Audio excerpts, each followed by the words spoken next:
Previously on Dark Heresy.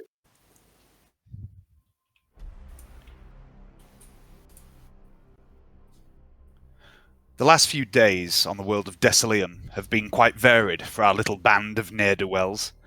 Siegfried spent time amongst the nobility, learning a little about Lady Pagny's security detail, getting to know Cale Marotti, learning he was an off-worlder, noble-born, and a former captain in a guard regiment, retired, and now head of Pagny Security. And most of Lady Pagny's household staff and security were members of lesser houses under the Pagny family tree. He learnt Serena had been trained in the Scholar Progenium, but would not talk of where she came from or how she came to be in service to Leonandra Pagny. And in a moment of mischief, Siegfried took the insignia he had taken from Lord Eldon's security officer, whom he killed back in the mansion, and sent it to the ruler of House Eldon with a small note that read, "Return to sender." Gaius, meanwhile, learned that the Fleshcutter gang that he had taken down were not known to work with mutants usually. Interrogating some prisoners, he learned that Genravakian had been attempting to purchase a set of lungs and a new leg for a particular blood type. Interestingly, that blood type was not Genravakian's blood type. Gaius got to know his new colleagues, considering them all to be good, honest, God-Emperor-fearing folk. And he searched the Desilium infosphere for signs of the missing black orb, and then hit the streets. He didn't find much, but he heard the name, the Trade Sable, more than once, a name you have encountered before. Known traffickers in Xenos relics, the so-called cold or faceless trade. He met with Drummond, who told young Gaius that he could feel a change in the air. "There's a storm coming," he said. Canny Spanish, or made a new contact, a man named Bean, who offered to sell him the raw materials to make Obscura and other chems. He hung around in the Warren beneath Ludmilla's den, and Ludmilla's den as well, got to know a few of King Sanchez's people. Had a bit of a solo all-day bender and trashed his room. One day, Venetta and Spring arrived. The tech priestess gave Canny a gift, a replacement for Sally. And the three of them had a wild night of debauchery together, getting up to all sorts of mischief. Spring told Canny a little of her jaunt with Ferinus Baz and Susie, and said she was planning to steal another truck. With Canny's permission, of course. Meanwhile, back in the mansion, Ferinus found a new potential recruit, practiced with his axe and his heavy stubber, sparring with his brother, who was feeling much better, and had a day of loitering around the mansion, drinking with Titulos and Spring. And aside from a day of drinking, Titulos practiced with his chainsword, feeling his strength returning, and he sparred with Praxis too, who was starting to improve with his huge hammer. Otto had a very productive few days. He travelled to the former home of Genitor Thalix Graven, learning that he had fled Desilium for Scintilla 20 years ago under a false identity, Turnius Ven, and then returned as Turnius Ven 6 years later with a new face, before disappearing off the grid. Gaius was informed, and Gaius put out an APB for Turnius Ven. Esther Beatson, Gaius's colleague, sent her servo hunter skull sniffing around the last known location of Ven, searching that district for the man. Otto went on to research the houses, the noble houses of Desilium, their relations and interactions with one another, and he sent a message to Canny asking if the pit fighter knew anyone in his new world that could provide someone like Ven with a new identity. After hanging out in the labyrinth for a while, Otto switched his focus from Graven to Lord Eldon, learning that when the Shattered Foundry had come online 20 years ago and production of las-focusing arrays had ceased, Lady Ord Killian, the planetary governor, had granted Lord Eldon a 2-year reprieve to iron out his problems in meeting the planet's tithe. It seemed, however, Lord Eldon had never bothered to catch up on this debt, nor had he been punished for failing to meet the tithe. Another great house had taken up the slack, House Rosa.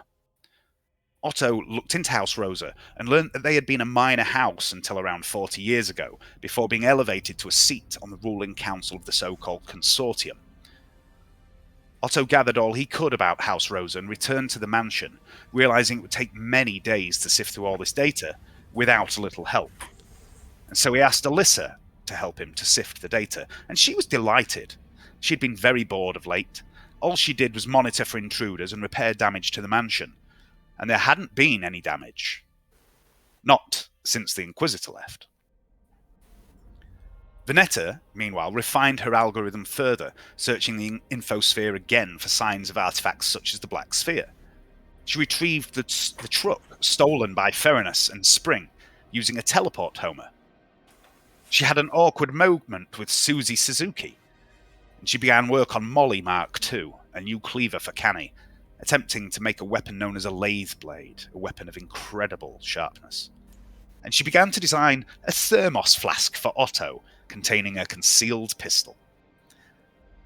And she spent at least a day regretting her decision to have a night on the tiles, drinking, taking drugs, and eating normal food. Praxis felt neglected and lonely. Why did no one in the mansion like him? He approached the man Ferinus had found a few days earlier, spoke to him of a higher purpose. He was a mid-hiver, this man, skilled in technological devices, and a staunch believer in the God Emperor. Would you answer my call when needed? Praxis asked the man. Yes, he would. Praxis trained with Titulos, went on a failed recruitment drive of his own, and wandered the mansion blessing the armour of those who still lived there. And on the final day, he spent a day in prayer, in solitude, within the mansion's small temple. Trantia began looking for recruits within her new environment of the Spires, but she had little luck. She had better results socialising with Lady Pagny and some of her friends and colleagues. She spent time with Siegfried too, and the pair of nobles from Fenk's world socialised with the staff and other people in Lady Pagny's world. She focused a little of her time on some of the techniques she had been taught to control her powers. She was so far behind, especially for her age. She had done her best to hide her abilities for so very long, and they had become weak. Mesmeron had promised her training, but so far had not been very forthcoming with such lessons. But there was one skill she had managed to keep reasonably well honed, especially in the aftermath of the fire, and she practiced this skill, doing a little clandestine sneaking around Lady Pagny's tower. Spring, after returning from her Grand Theft Auto, began learning how to make audio reports for Gladstock. The interrogator had long since given up on teaching the girl how to read. She wandered out into the hive some days, roaming around, doing as she pleased, like she did back home before all this happened to her. She joined Venetta as they visited Canny, had a night out, got up to some mischief. She killed at least 2 people that night. Oops. She returned to her task of pilfering from the carnival goers, but didn't get much. Perhaps her heart was no longer in this. Perhaps after the truck, she had turned her attention to loftier pursuits than picking pockets. She spent the final day amazing Missy and Thomas with her ability to make things disappear right before your eyes. Missy declared her a witch. Spring laughed. Nah, Missy, it's just slightly hens. Gladstock taught me it.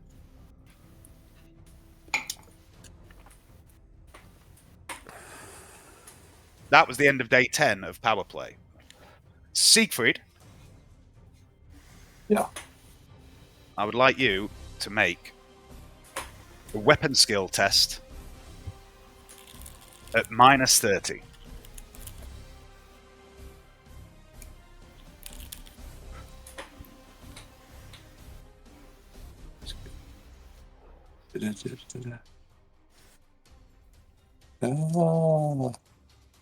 Where is it? Higher.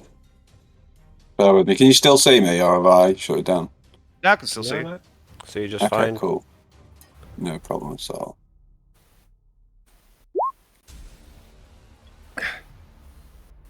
Good. Siegfried, I would like to make a fellowship test at -30. Fellowship test at -30. Oh, goodness me. Just so you know what these are for, you've accumulated enough practice with your melee skills to see if you can improve them, and also you've practiced enough, or you've spent enough time dealing with people in various ways that you can potentially gain some more skills there as well. Theranos. Yes. Like to make a ballistic skill test at -30. Similar to Siegfried, this is to do with the amount of time you've spent in combat or practicing with various weapons.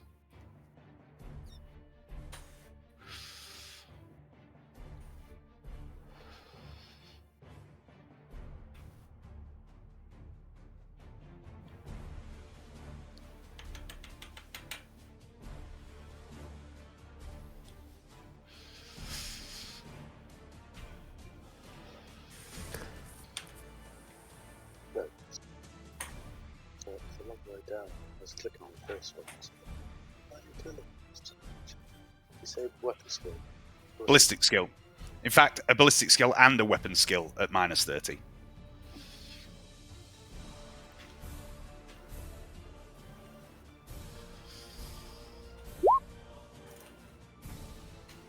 I'll come up in a minute. So.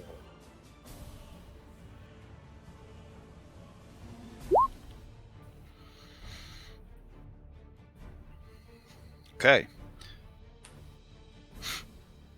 Otto. Like to make an intelligence test at -30 and then one at -20. Okay. This is for the various research work you've done.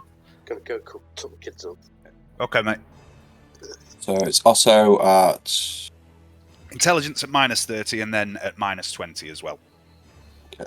Otto has spent a lot of time researching specific things, so much so that he might now have the power of recall of these particular tidbits. Okay. Intelligence -30.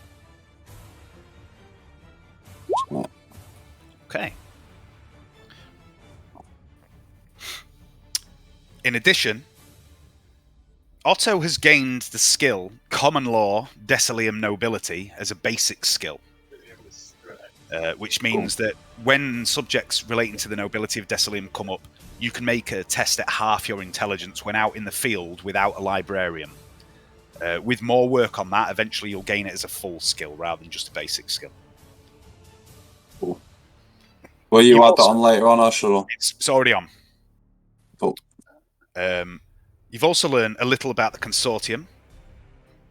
The Consortium is made up of several hundred mercantile interests of many different types. Some are small dynasties controlling relatively minor concerns, and others are mighty noble houses controlling many diverse segments of Decilium's industry. The largest of these are referred to as the Great Houses and account for around 60% of Decilium's wealth and industry. The most well-known of these great houses are Gotha, Romana, Kotraman, Eldon, Constant, Grimzolern, and Rosa. All of these houses except Rosa have held their seniority for many generations, while Rosa is a new entry in the ranks of a great house. And exactly how it engineered its meteoric rise is unknown, but that is something you were looking into. That's what all this data you gathered to look at with Alyssa is about. Yeah. Canny is currently at 0 knowledge of the Decilium underworld. His reputation with the Brotherhood is at 7, and his reputation with King Sanchez is at -1. He has no faction wealth. He gains a +5 to all interaction tests with members of the Brotherhood. Siegfried is at 3 knowledge of the Apex. His reputation with the nobility stands at 8, and +2 with Lady Pagny. He has 3 faction wealth. You can't buy anything with that yet. You need 5 minimum. And you also gain +5 to interactions with the nobility. Gaius is on 6 knowledge of the Decilium underbelly. His reputation with the Arbite stands at 19, and his reputation with Drummond is at 8. He has 6 faction wealth, and he has a +5 to interactions with the Arbites. All of you have 2 power points. And then it's going to be a slight alteration to the timeline. I'll just wait for Hayden to get back.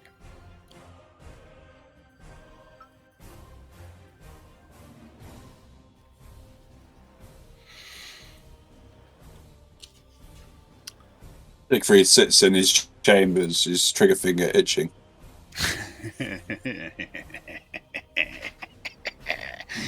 Yeah. Patience, Jonathan. There will be plenty of killing to come. There can never be enough, Dave. There can never be enough, even for Siegfried. If he could kill in his sleep, he'd do it. If you recall, Johnny, when we did your little private session to catch up for the last few days, you arranged to do a certain thing. I did. Can't remember what it is. Well, you're about to find out.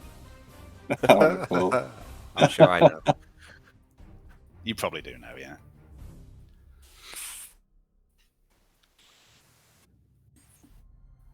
Who shall I appear as tonight? I'm going to appear as Mr. Gladstock.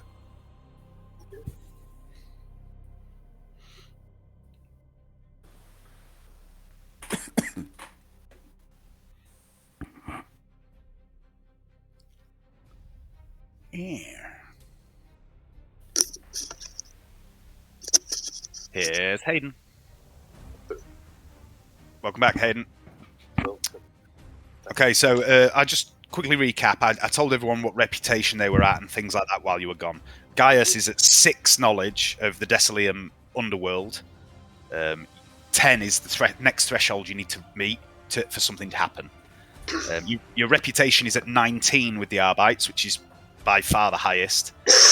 And your reputation with Justicar Drummond is at 8. You also have 6 faction wealth to spend, which I'll deal with at some point. And any interactions you have with members of the Arbites, you get a +5 bonus. Okay, so we are on the beginning of day... Well, we came to the end of day 10 of Power Play, but I'm just going to step back in time to day 9.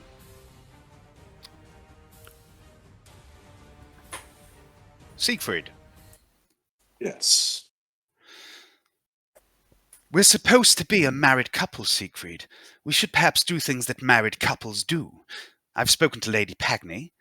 She's been kind enough to pull a few strings for us. Would you be interested in taking your beloved wife out to dinner? I couldn't think of anything I'd rather do. You did actually ask her out on a date on like day 6 or 7. I did.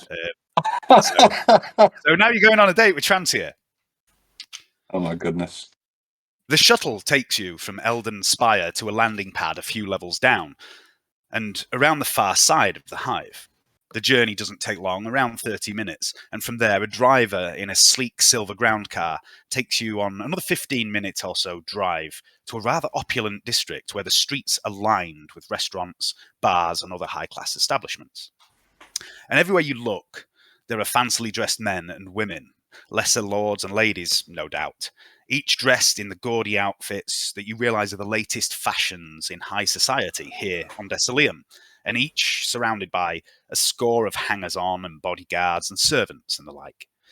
The driver brings the vehicle to a stop outside a brightly lit building, where the restaurant's name is emblazoned over the black marble archway of the entrance.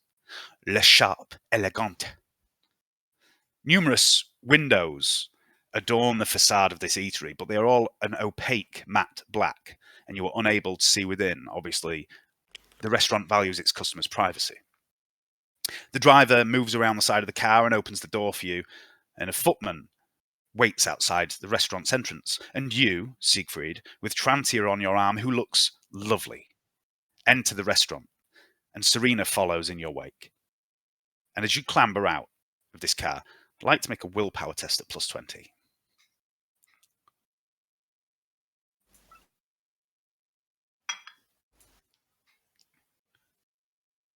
Is Johnny frozen? Or is he just really still? He's frozen.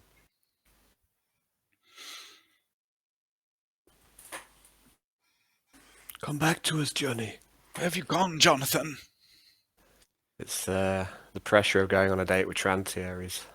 He's obviously paralysed him. He's failed his willpower test, obviously. Oh, I think he's coming back now. Yeah.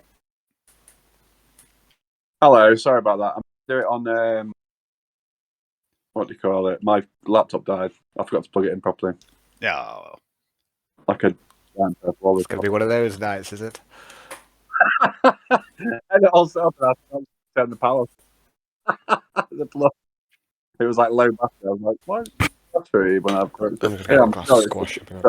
I'm sure it'll be fine. So, Continue. Sorry about that. I need you to make a dice roll. Oh, good. Right. Hayden, can you make a dice roll for me? Yeah. Well, okay. Does D100, Dave? Yeah, just roll a D100. And I'll have a look at Siegfried's 21. 21. Well, Good roll. good work. Good work, Hayden. It's alright, I don't want to fail you, mate. Yeah, that's that'd be 56. So that'd be 3 Right, degrees. I'm leaving this call and go back onto the laptop. So, All right. okay.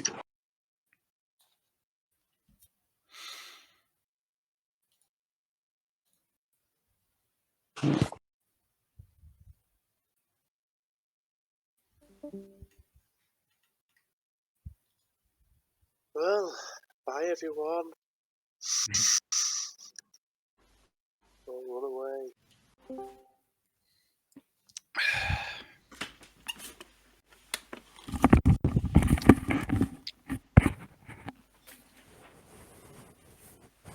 All right. So what was the last thing you heard, Johnny? Somebody speak so that I know. Hello. Yeah. Hello.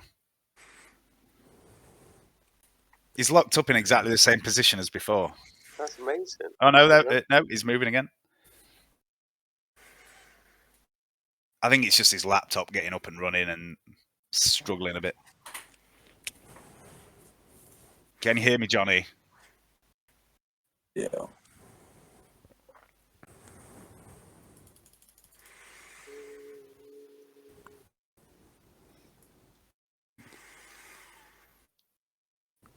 Cursed game. Hear any of you guys? Hello. Hello. Can you hear me? Hello. Yes. I can hear you. I can hear you. I'm just gonna go out of Discord and go back in again. Don't do that. It's being silly. It's maybe in your settings in Discord. He can't hear us. Right. Okay, I'm Okay. going to start writing on a piece of paper. Check settings. Hello? Is your mic plugged in? It must be because we can hear him. Oh, yes. Is it all the way in? It must be because we can hear him. I can't hear any of you guys. Oh, We'll do the rest of it in mime. Great. Ah, yeah. Okay, yeah. All right.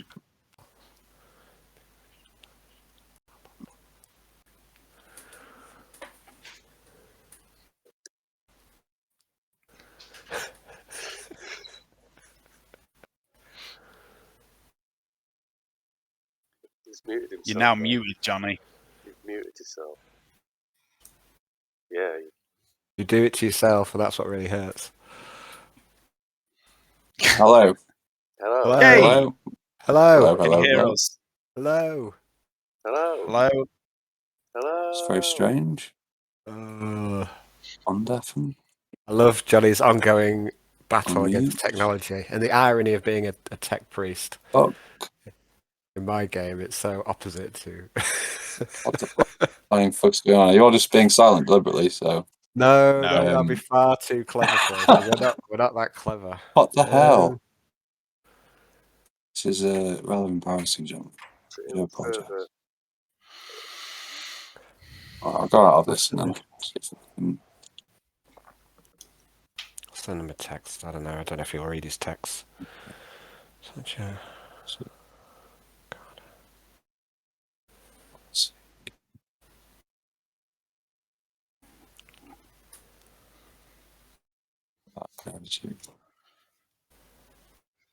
One second. Check Facebook Messenger. There it is. Sorry, what was that? Check Facebook Messenger. All right, yeah.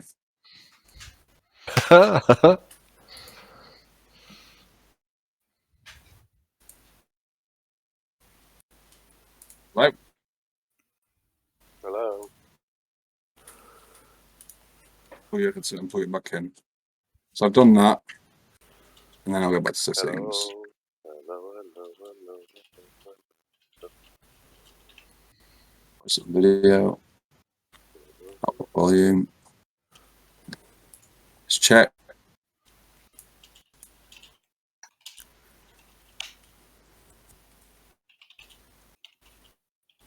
Just gonna go grab a beer.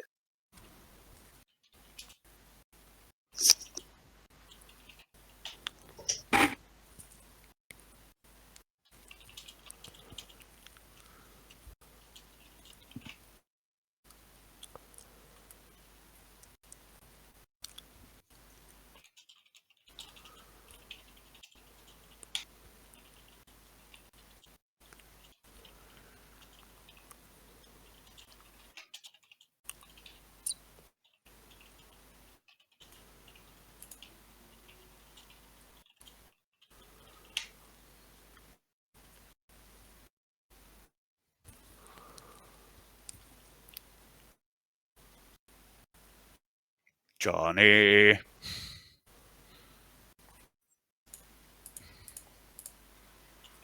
Doom. What's gone on? I don't know. Can you not hear me at all now, or can you hear me? We can hear you. Yes. That's exactly Can what you I've hear done. me, Johnny? I can now, yeah. Way. Johnny had Oh. turned the volume down on his headphones physically. Without realising. Oh, That's of how good I all am. the failures to fail at. Anyway, what was the last thing you heard, Johnny, before the last 10 minutes was lost to complete nonsense? Roll the dice. Okay, so you heard roll the dice. So you Yeah, passed that Hayden. that willpower test. Thank you, Hayden. Cheers. I wouldn't have passed it otherwise. All Good right. work. So That was strategic tech, Shane. So because I knew I'd fail that dice roll. this, Okay. Siegfried, is how the rich of Decilium live. It's extravagant. Opulence doesn't begin to describe what you see before you, and it's a far cry from the somber, Gothic mansion you were raised in back on Granithor, where the nobility are more like servants to the dead, attendants to a planet-wide mausoleum. The doorman gives you a brief bow as he opens the door. My lord and lady Rains, welcome to Le Charpe Elegant. Your table awaits. The inside of the place is even more extravagant. Very good. The inside of the place is even more extravagant than the outside. Rich, dark wood floors and panelled walls, a high sculpted ceiling, golden, softly lit chandeliers, a faint but unmistakable smell of sandalwood seems to emanate from somewhere, and a grand fireplace stands at the far end of the room, in which a low fire flickers and crackles. You suspect it might even be real. And above the fireplace hangs a painting of a rather gaudily dressed, dark-skinned man with a look of smug arrogance about him. Make a sight-based perception check. Sight-based perception test. Yeah, so it's not awareness, it's perception, but you'll get a +10 because you have enhanced sight. Aha. Perception.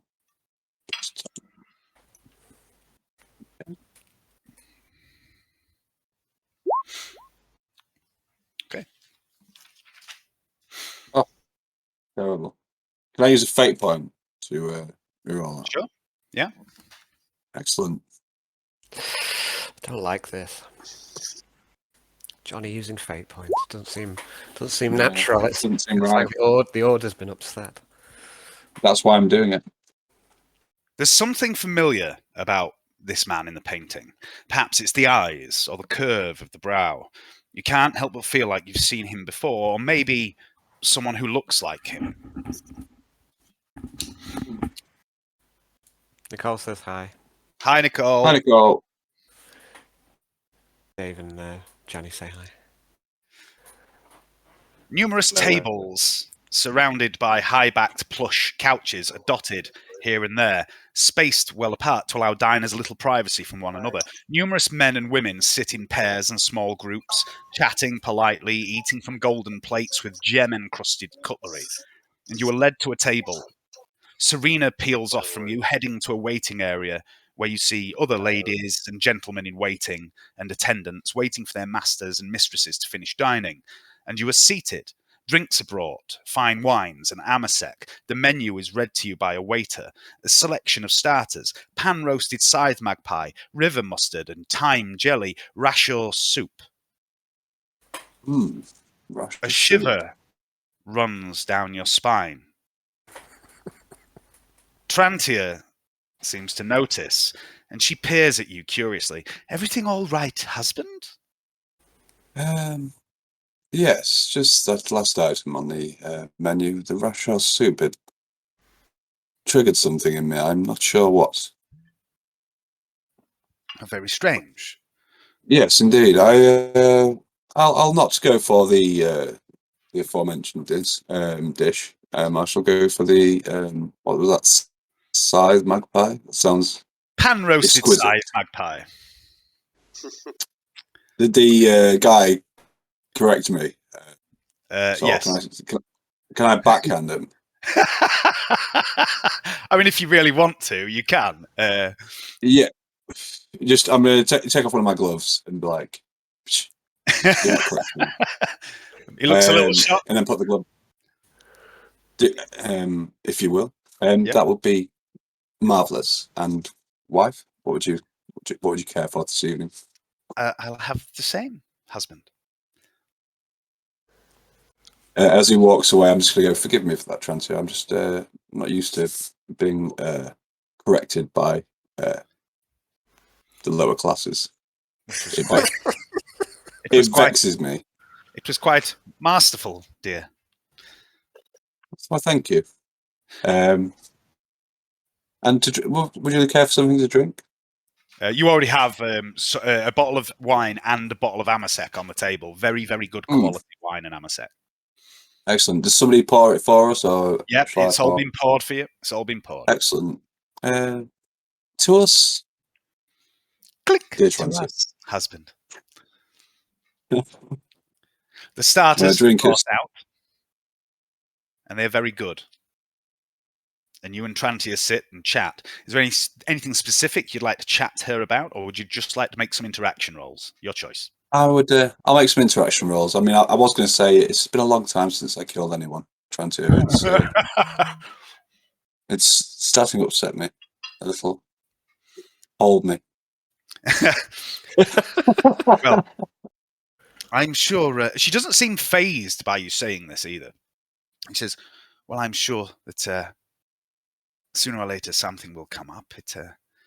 We aren't expected to sit in these towers for the rest of our lives. At the end of the day, the Inquisitor has given us a task, and we are agents of you-know-who, and agents of you-know-who rarely sit on their laurels for long. No, this is true. That's fact. I should. It's been a long time since I found myself in such excellent company and in such a fine establishment. It feels a little strange.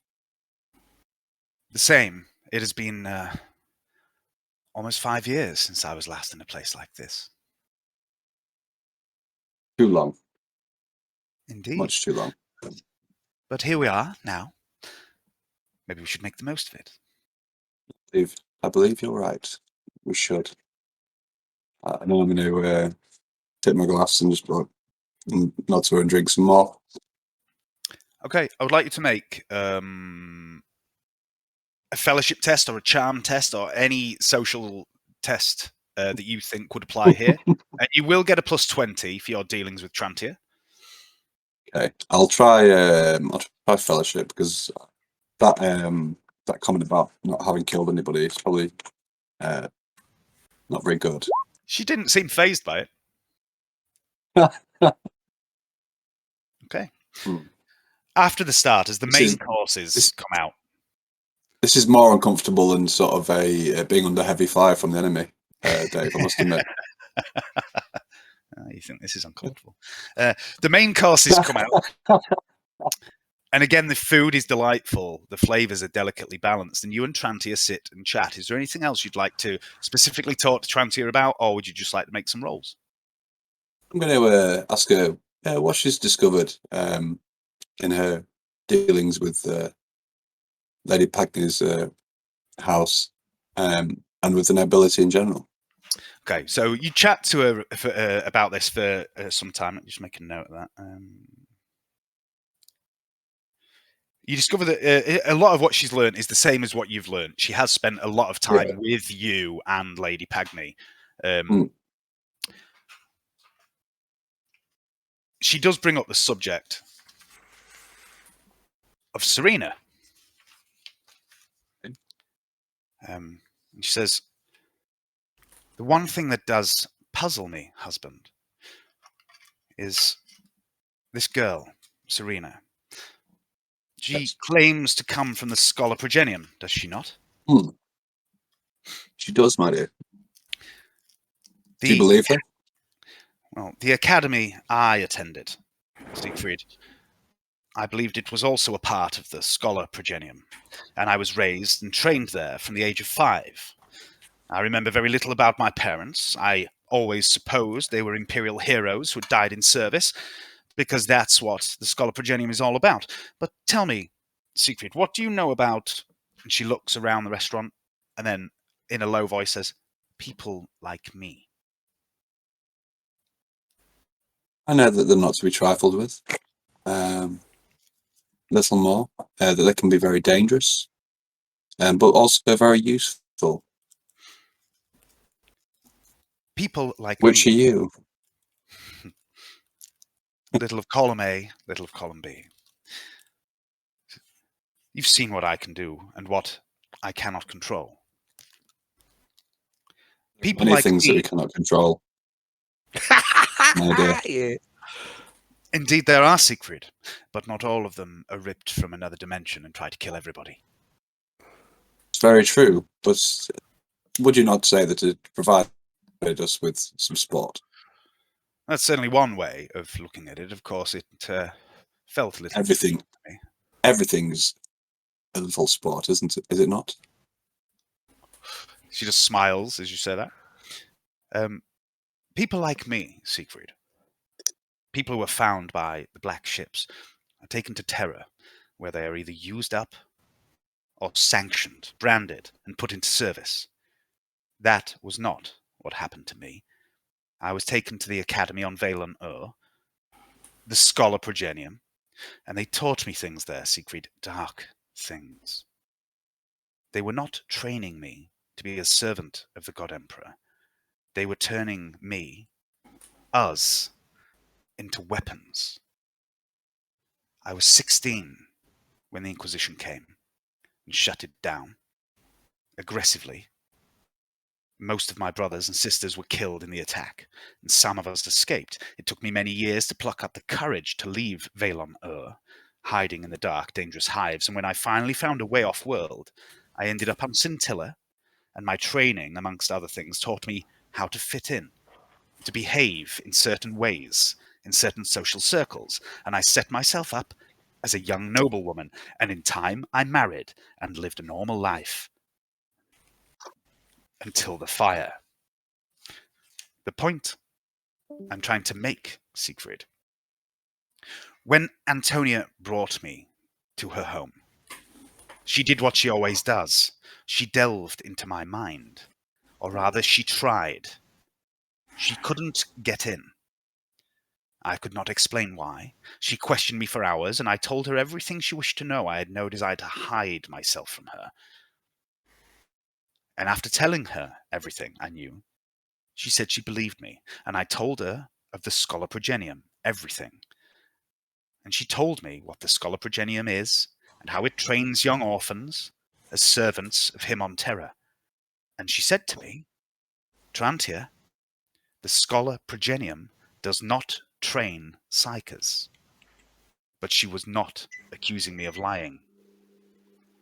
She showed me something, documents, marked with the seal of the Inquisition, They called it the Blighted Scolum, a twisted, dark mirror of the true Schola Progenium, created by a group of so-called radical members of the Inquisition. They taught their pupils forbidden arts. These places, Siegfried, these Blighted Scolum, were shut down 30 years ago. And so, when young Serena here, an obvious psyker who can't be more than 20 years old, says she is from the Schola Progenium, a place that doesn't train psykers, you understand my suspicions. So you believe she may be these forbidden Scholar Progenian offshoots may still be in operation? Perhaps. Perhaps she isn't even aware herself of the lies she tells, like I was. I was led to believe I was trained in a scholar. Perhaps she was too. It may be worth finding out who recommended her and how she came into the service of Lady Pagny. This might be a lead we could follow together. Indeed, we should tread cautiously. I believe we should, as always. Well, as we sometimes we do. As we sometimes do. Sometimes do. And I'm just going to just sort of just have a little bit of a giggle. What could be interpreted as a giggle to myself, as we strive to do. So, I'll correct myself there. I'd like you to make another fellowship test with the plus 20 again. Okay.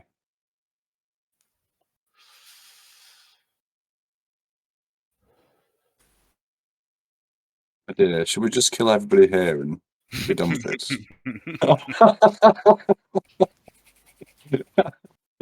No, ignore that comment. That was very silly of me. Having some keyboard trouble. That is the last thing that I need to replace. Okay, here we go. Switching this.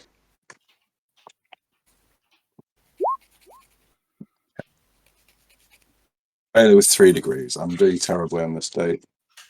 Finally, should we skip to dessert? finally, the dessert course. Sweet and sticky puddings, similar to something you had back home as a boy.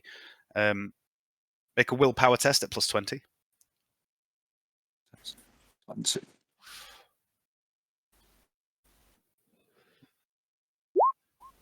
No.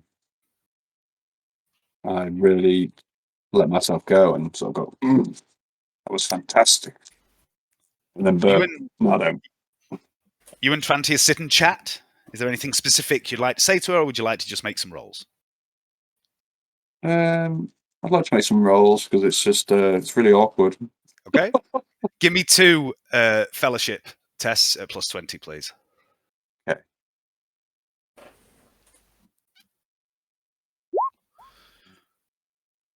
This is awful. She hates me even more now. Now she will work against me. Okay. And after a pleasant few hours, the evening's dining comes to an end. Serena meets you with your coats, and you head back to the ground car and drive back to the shuttle. Serena sits in the cockpit with the pilot, giving you a little privacy. Trantia watches Serena for a moment. Her eyes narrow a little. Perhaps at first you thought she was jealous of this young, admittedly attractive young woman. You had suspected that Trantia harboured a little something, perhaps animosity, towards Lady Pagny's lady-in-waiting. And as the shuttle lifts off, you think to yourself, perhaps now you understand. Trantia sits back, smiles at you, relaxes into the grav couch. Her off-the-shoulder dress reveals the slight scar on her left shoulder that you've seen before, a vague, indistinct shape.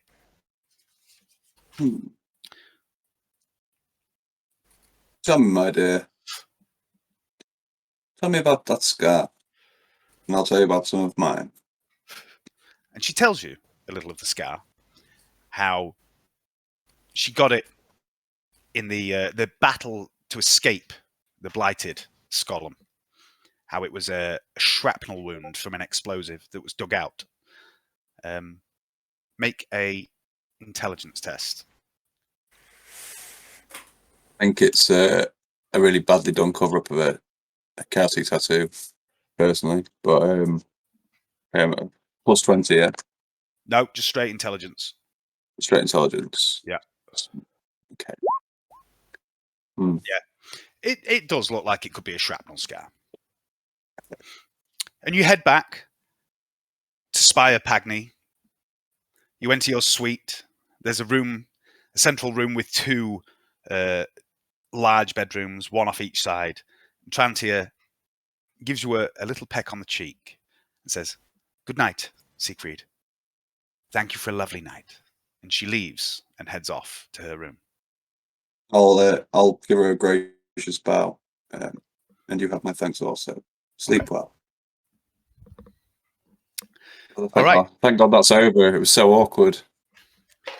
No, that went really well. I'm just going to get a beer.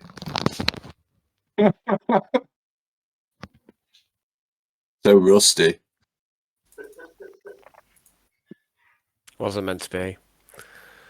No, it's definitely not meant to be. I think we'll just maintain the act, but there's I think we'll just agree to be friends after that. All right, so that was. I think with those roles, I think he's just got himself into the friend zone, just on the borderline of the friend zone, to sort of like he's okay, but it's never going to happen, sort of stage. Which I sort of knew anyway, because Siegfried's not the most charming of people. Okay, that was the evening of day 9. We ended with the You lose 2 power evening of points. day 10. You leave with nothing. You explode. You explode with failure. Yes. All right. So the evening of day 10. Ferinus has spent this day with his brother, and Spring joined them both for a while, and they had a little drink in the mansion. So Ferinus, it was a good day today, just to hang out with your brother, like the old days, back before what happened on Protasia, before Mesmeron led your unit into a headlong charge against the Foul Mind. You never expected anything like this for you and Titulos. You thought your life would be a brief but glorious service, series of battles in his name, and then you would die. But then she found you, took you, and brought you here. And you reminisced today with Titulos of that day, and you still remember her words as she stood towering over you and your brother in her massive jet-black Terminator armor, flanked by a number of strange men and women who are no longer around the mansion. And you remember the others, too, the massive warriors that dwarfed even Mesmeron, in their silver power armor, wielding weapons that crackled with power as they hacked through the beasts that besieged you. These warriors hurled lightning from their fingertips and tore the beasts in half effortlessly. And you felt the touch of their minds on your own, banishing your fear of the enemy. They were magnificent, and they were terrifying. Grey Knights, she called them. And in the aftermath, Mesmeron approached you and your brother. "What is your name, guardsman?" And the two of you replied in unison. Her eyebrow had arched in surprise. She looked between you both. "Brothers. Twins. I can feel your bond. Interesting." And she touched you both, and you felt horror as she delved so easily into your mind and saw every single moment of your life play back at high speed to you. You stumbled as she released you, gasping for breath. "Your regiment is gone, brother Syrian." She gestured around you, and thrown, she was right. You hadn't noticed. You hadn't realized that you and Titulos were the only survivors. You must have been so entranced by the display of these grey knights, these fearsome warriors, that you hadn't seen all 246 of your fellow long knives killed by the enemy. You are alone. I would offer you safety, sanctuary, a job. Do you accept? And yes, you both said in unison. Excellent. Farnir, take him to the dropship, back to the Reckless. Has anyone got a fix on Gelt and Seraph? One of the other men standing by the Inquisitor glanced at an Auspex. She's got him cornered, Inquisitor. Quadrant Gamma 2-1. Then we must go, knowing Gelt he isn't done yet. He must have some contingency. Seraph may be in danger. And they were off, the Inquisitor and her companions, and the man named Farnail led you to the shuttle. You glanced back at your dead friends. The towering warriors in shining silver armor stood amongst them and watched you go, one of them cleaning fresh blood from a huge halberd he carried. And now, tonight, as you lay in your bed, the room spinning slightly from a hard day's drinking, you consider the path you've been placed on here, on Desilium, living in a house you don't understand with thieves and murderers. The Inquisitor has always been good to you, and Gladstock, despite really giving you the creeps, surprised you with his generosity a few days back. You prefer it when he isn't being all wormy. Les has been here since the beginning, since you arrived, and you get on fine with him, even though he's a bit of a pervert. And of all the new arrivals, you still aren't quite sure what to make of the pit fighter, Canny. He seems to be fitting in, but you know, you can't take the underhive out the underhiver. Your sergeant taught you that. Von Morton, you don't hate him, but he is a noble after all, and class divide runs deep on Bront, your home. Mortalis. Now there's someone you might actually consider a friend here. He's devout, pious, knows how to follow orders, good in a fight. You like Gaius. The little weasel, Otto, he's a bit of a dick. Thinks he's so smart. Frequently talks down to you. Like you're stupid or something. He doesn't realise that on Bront the guardsmen are pretty well educated. Praxis, like Gaius, is strong of faith. He's wise, but troubled, you've sensed. He spent some time with you when you first arrived here, bolstering your faith after the horror you faced on Protassia. The God Emperor does not wish for men to die, he had said, but sometimes they must, in his name, so that others may live. Spring. Now, she's a hoot. If you were a few years younger or she a little older, but she's little more than a child. She's fun, and maybe a bit reckless. She had a few drinks tonight, stared wild-eyed as you and Titulos told her tales of the guard. And then there's the cog, Venetta. She's shy, quiet. You haven't had much to do with her, but she's less weird than others of her kind that you've met. Those that service the tanks and maintain the gear back in the Long Knives. Trantia, well, maybe it's the whole class divide thing again. Or maybe it's the fact that she pulled that fucking thing out of the warp in the mansion. It was like Protassia all over again. You don't exactly hate the woman, but you're kind of glad she's gone from the mansion. Pench. Pench is sound, a good sawbones. Nice fella, no airs and graces. Susie seems interesting. You wouldn't mind tangling with her. Well, maybe that's not the best idea. Jarek. You've met people like Jarek before. He reminds you of your old drill sergeant, but less shouty. And he's watching. Always watching. It's not so bad here. The people are mostly okay, and thud. You hear a sound from the corridor outside your room. It's pretty late. Who's up and about at this time?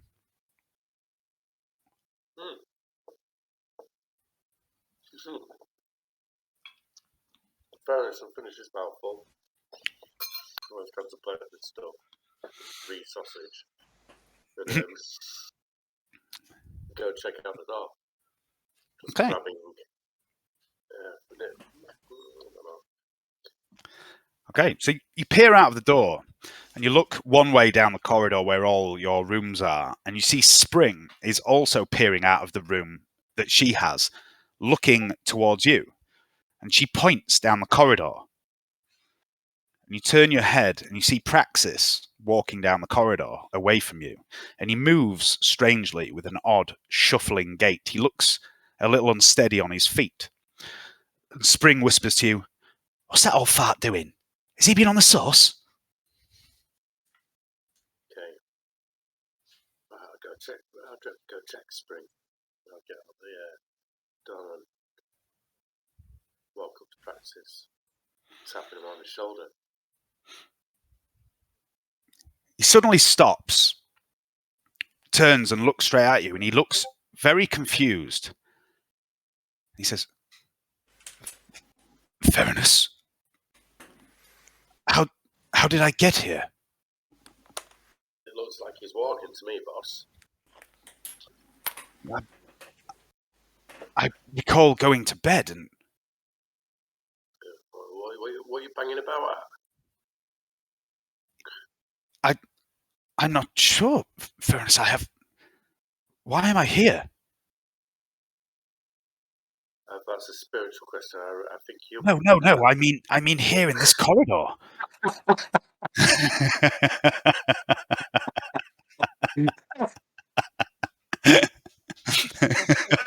Well played, Aiden. Yeah. I don't know.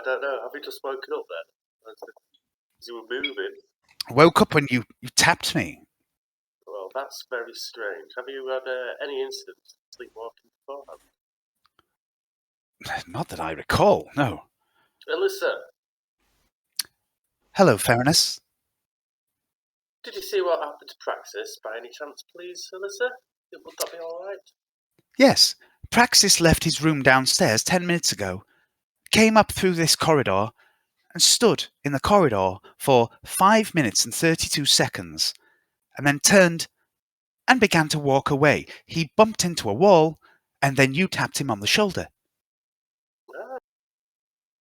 There you go, Praxis. Oh, we're pretty low head. We all sleepwalk now and again.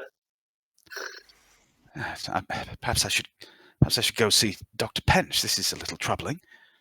Yeah, I think you should. Okay, thank you, Would Fairness. you like me to escort you there in case you fall asleep or wander out the mansion? That might be a very good idea. Yes, thank you for your concern, Fairness. Okay. So I'll take him to the med bay. Okay, and you wake up Pench. He doesn't seem very pleased about it. But he performs a scan on Praxis and takes some blood tests. And it takes maybe 40 minutes to an hour to do all this. And at the end of it, Dr. Pench just shakes his head and says, "Well, I can't find nothing physically wrong with you, Praxis. It's maybe just, have you been stressed lately? Sometimes people get stressed a bit and that they sleepwalk a little from time to time, It might be something as simple as that." And Praxis says, "Well, it's never happened before. I mean, I might be a little stressed. I mean, I'm living in this house after all."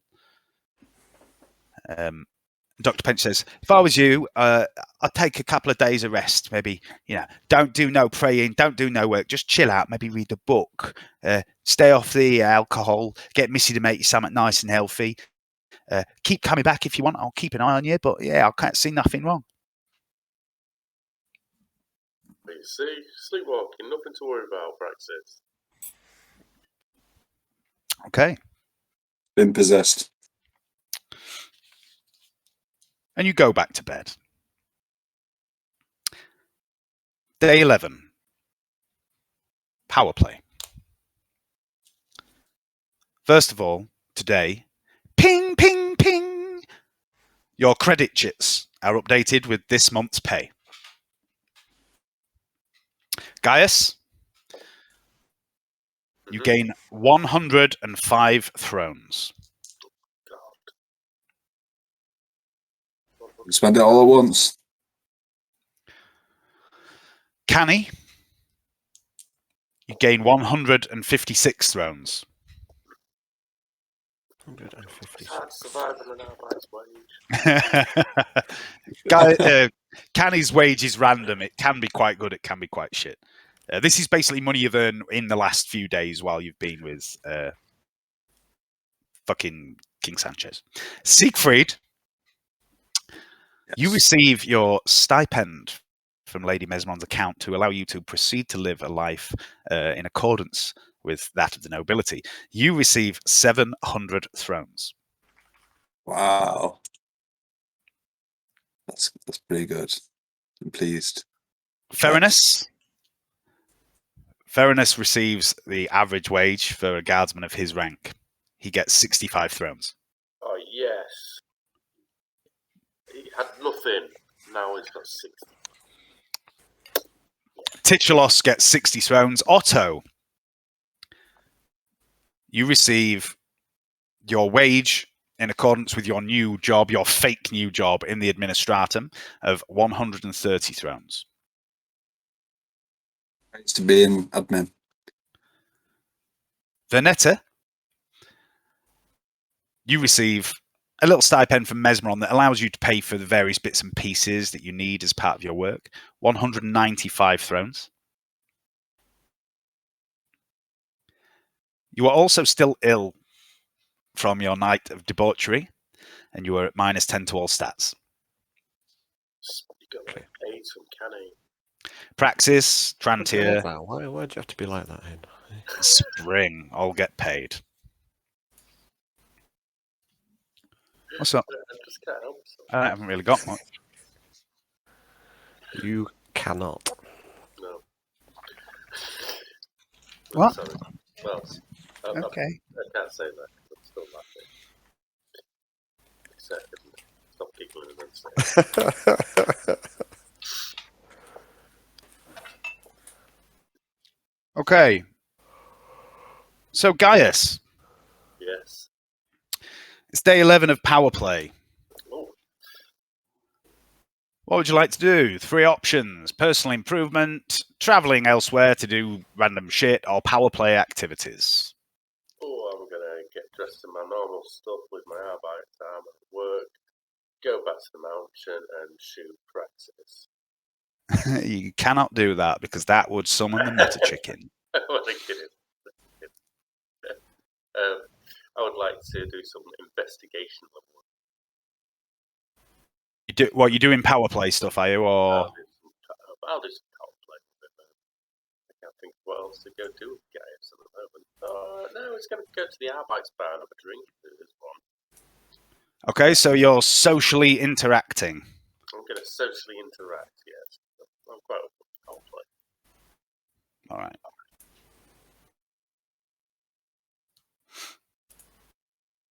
All right, so you've got like an 8-hour window of opportunity. How many hours would you like to use socializing? Oh, I would like to socialise for a good 1.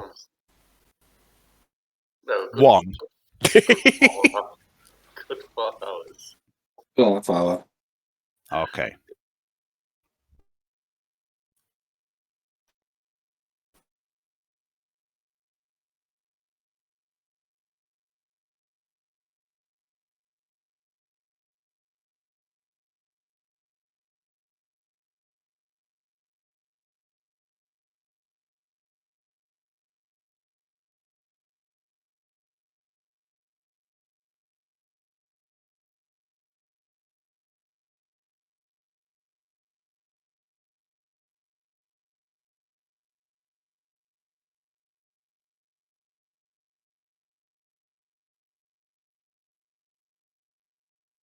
Tired.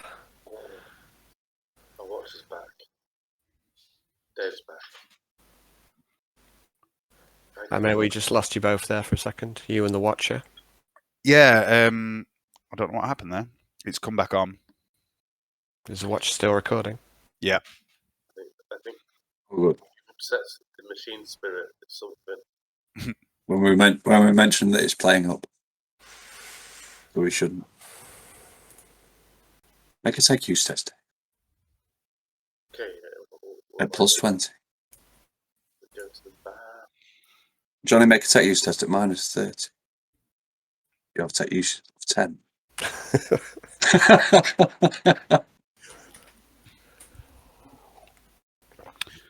Okay, so do you want to make this roll for me, please, Hayden? Yes, I can. What role? Fellowship? Yeah, fellowship, anything like fellowship or charm, anything like that. +5, please. If you're hanging out with the Arbeits. That's not really the sort of fellowship skill I was thinking of now. Do I get a +10, did you say? +5.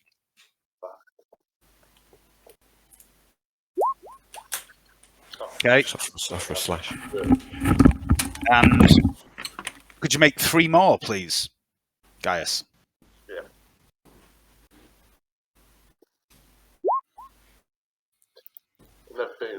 great talker. Not any worse than Siegfried. He's terrible. It's got 50-50. That's okay. All right. It's okay. You've got another 4 hours that you can use today. You can't use it for power play. Power play has to be a full day. You can do more social. You can do skill training, or if you wanted to do anything other vague thing, you can tell me what that is. Oh.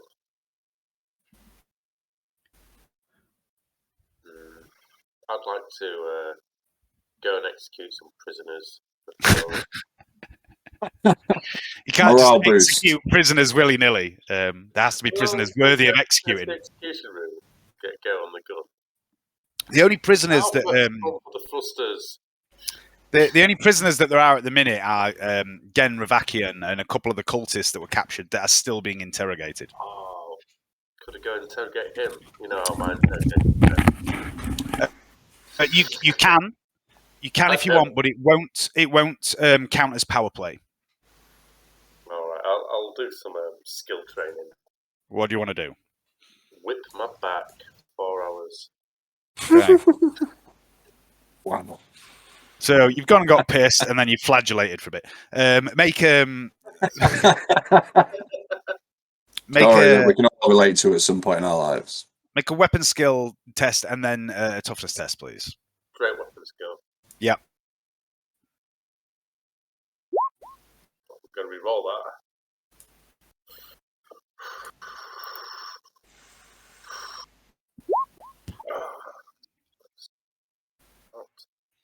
Okay, I missed. Yep. Toughness test still, please.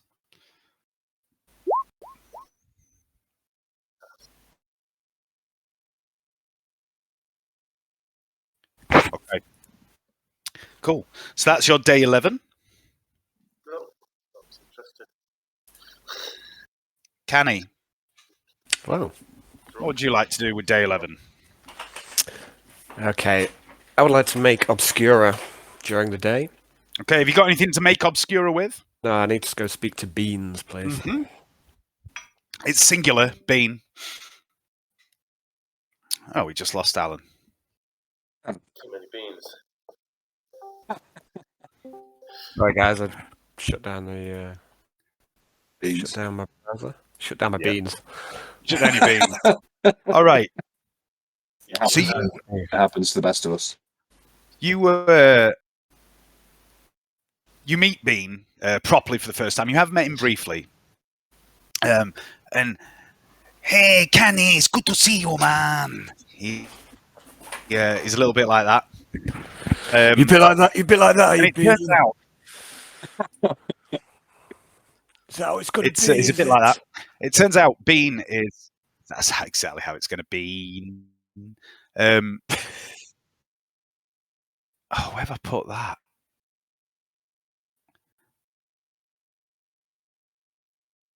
Where did you put it, Bean? Where did it go? Okay, so Bean does sell the raw ingredients to make Obscura. He's kind of like one of King Sanchez's main guys, Bean. He mass produces drugs. He doesn't mind selling small quantities to other people as well.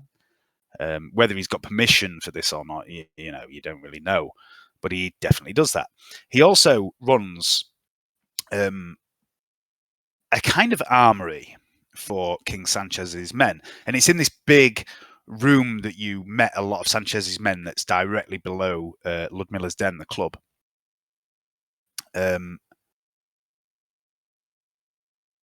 I'm going to... How am I going to be able to send you this? Because I don't think... Oh, yeah, I can. I'm going to send you a little file that you can purchase things from at any time. If you remember, you originally approached King Sanchez because you wanted access to weapons and supplies and various things. You now have that That was access. a long time ago. This ball was set in motion. It was. That's a long time ago. It was. Okay, whereabouts is this file of which you speak? Is it in my handouts? I'm going to be sending you via... any second. Yeah, it's a bit big to put in Roll20. No, it's via email, is it? Or... Yeah. Okay. So that'll be with you in a few moments. But if you want to buy Obscura ingredients, for now. It's 14 thrones to buy enough to make one dose. Okay. And how long does it take to make a dose? Well, that's the thing, because you're not particularly skilled in this as yet, so it's going to be quite a lengthy process to make a dose. But when you become skilled in it, it would be about one dose an hour. Okay. But at the moment, you're still kind of learning, so there's going to be some trial and error.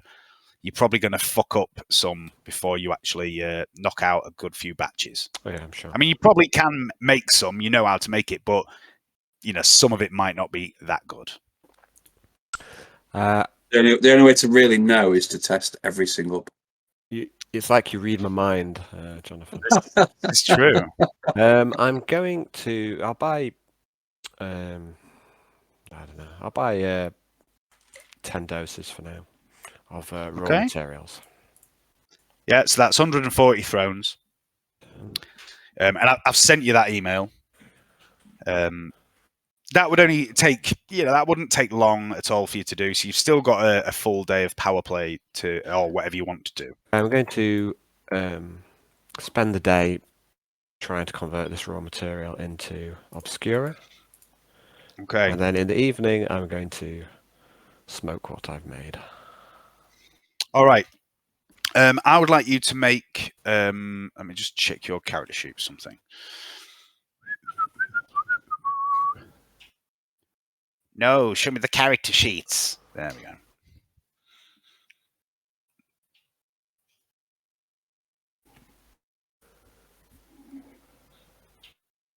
Or don't, Okay, so you do have chem use, which is going to help you a little bit. I would like to make. I'll tell you what I'm going to do to make this easier. I'm going to put you an extra skill in.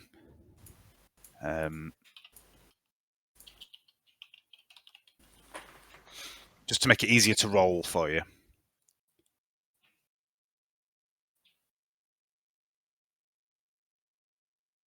And it's trade apothecary, but it's a basic skill, even though you technically shouldn't be able to do such a thing, but you would know vaguely how you're doing this. And you do get a +10 because you've got chem use. You've seen this done. You've maybe just never done it that much before. So I would like you to make 8 of those trade apothecary rolls, please. So just to confirm. Okay, so all right, I see. Yeah, I'm with you now. Right, so 8. Yep. 8.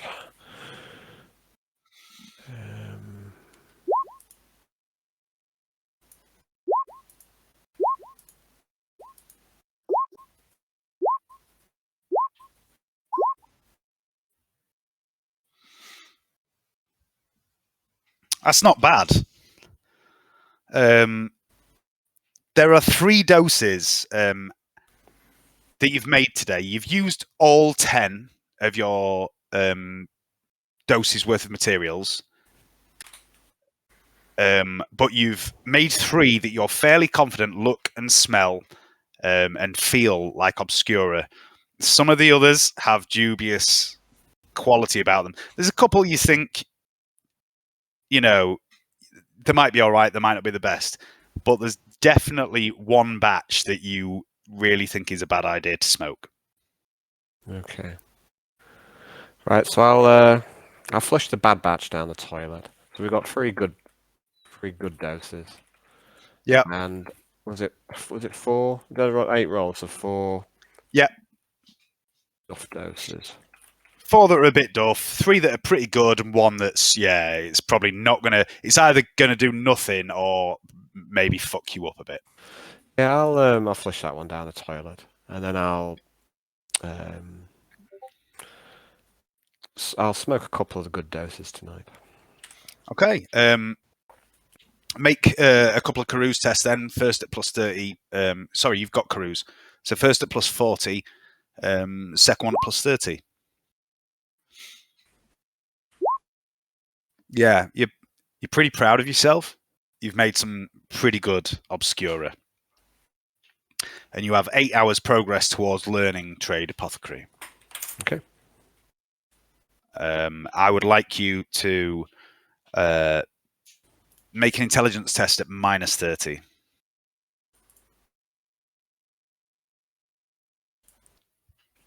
Which I don't think you can pass, but I still need you to do it. All right. So yeah, Could be worse. it's a productive day for Canny as he begins manufacturing drugs. Excellent. Okay, Siegfried. Yes. Day 11, what would you like to do? Personal improvement, traveling elsewhere, or power play activities? I would like to do power play activities. Okie dokie.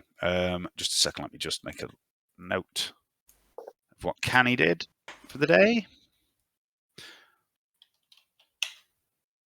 Okay, so Siegfried.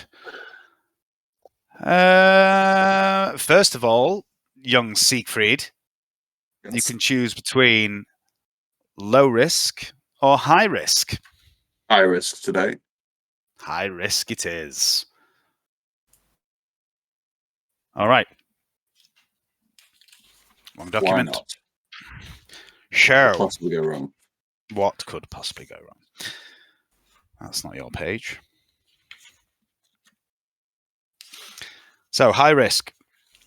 First of all, this is how you conduct yourself today with the various elements of the Decilium nobility. You can choose between charm, deceive, inquiry, or scrutiny. Can I choose dodge because it's one of my best skills? No, I'm joking.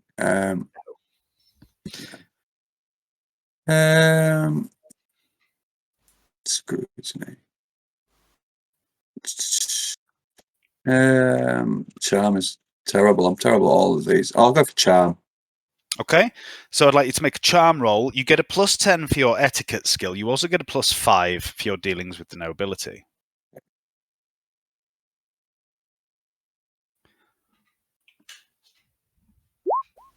Hey. Nice. Charm. 1. Also, throughout this day, you can make a test to... That's basically how you conduct yourself. You can also make a test to try and gather a little information. And you can choose between awareness, concealment, shadowing, or disguise. Ooh. I'll choose dodge. No, I'm joking. Go for... Oh, that's pretty good as well. Sorry. I'll go for just awareness, I think. Okay, you do get a +10 because you have enhanced senses. Yes. Nice. What have you got? 5 degrees of success. Excellent. All right.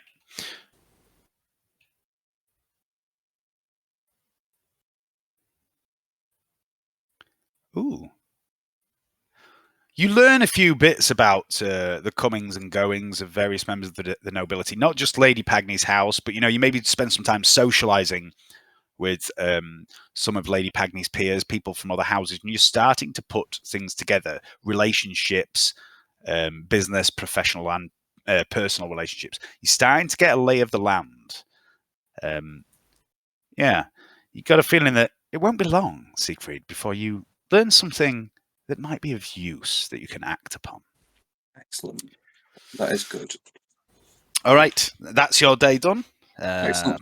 Power play, high risk. 1, 5.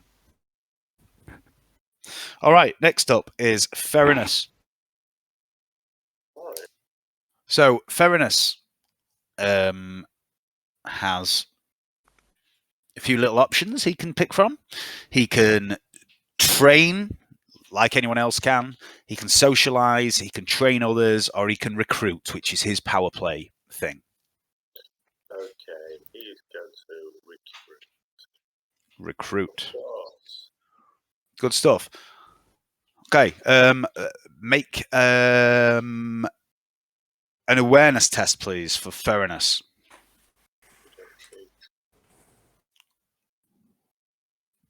Awareness. Submit. Can he use his fate point? Sure. He has one. Yay! See someone. Okay. Someone. Yep. So now roll a D100. Oh, 33. Double number. Must be good. Someone in the upper hive, in the pinions. Roll a second D100, please. Aha, 69. A guardsman. Another hive guardsman. Yep. Well, Never enough. it's weighted. This recruitment thing is weighted towards finding people similar to yourself. So Ferinus and Titulos will more than likely find guardsmen more than anyone else because that's what they're good at. That's what they know. It's not necessarily a guardsman, though. It could be a sanctuary or a member of the PDF or something like that. And at some point, Hayden, when you're free, you've already got one guy that the Praxis has recruited that you found. This is the second one you've found that Praxis will try and recruit, and you get to create these characters. Oh, okay. We'll do them at some point. I'm going to call him Gordon. Guard Gordon. No, just Gordon. Yeah, Guard Gordon. I think it's definitely Guard Gordon. Okay, so yeah, Ferinus has found someone else. Oh, brilliant. Good work, Ferinus.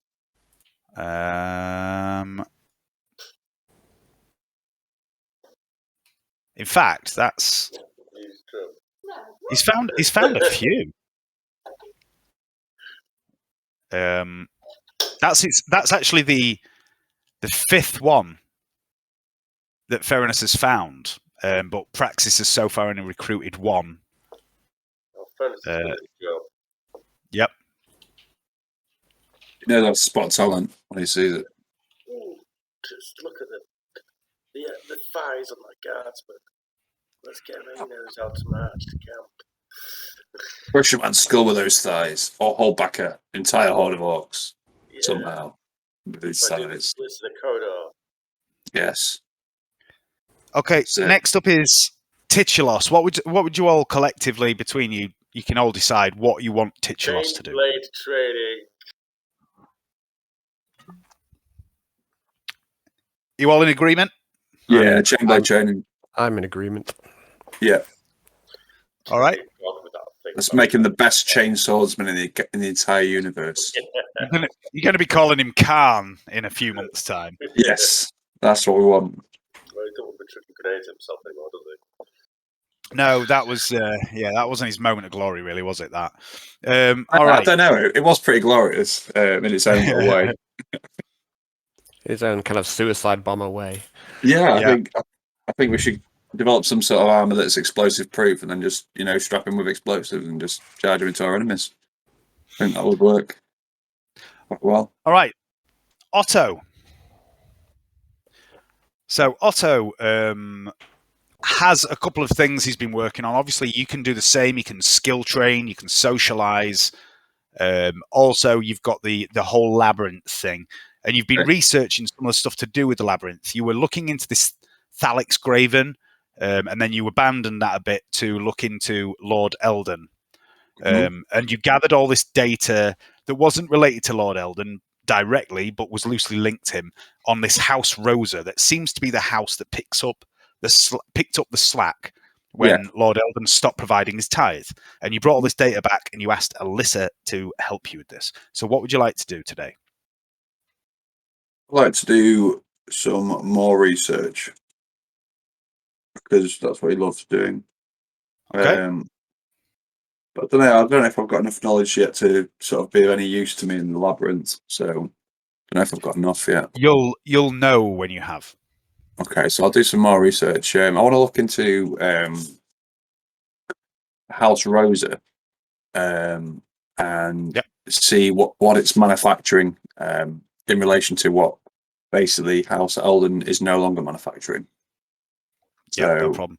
So this is the data that you brought back from the administratum and asked Alyssa to help you with. Yeah. So you. Oh shit! Where's that gone?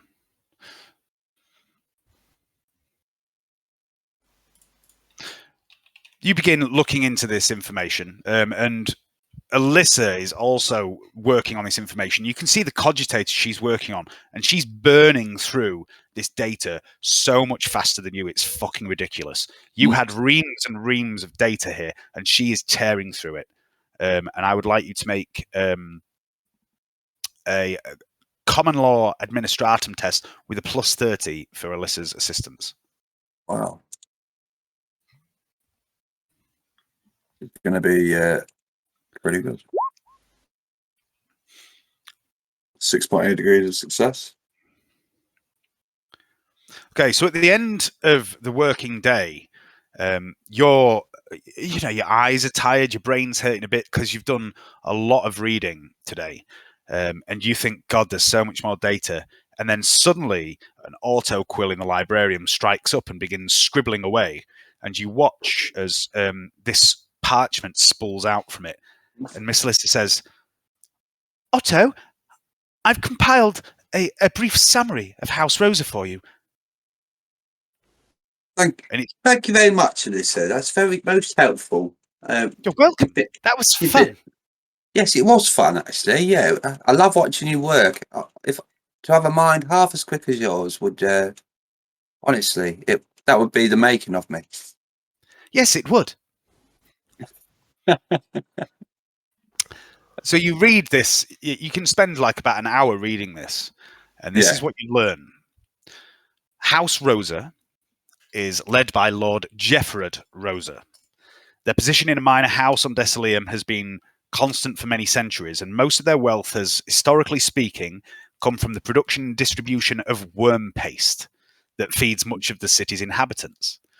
All this began to change around a century ago, when a massive investment in multiple new worm growth facilities, boosted by House Rosa's production of this worm gruel to astronomical levels.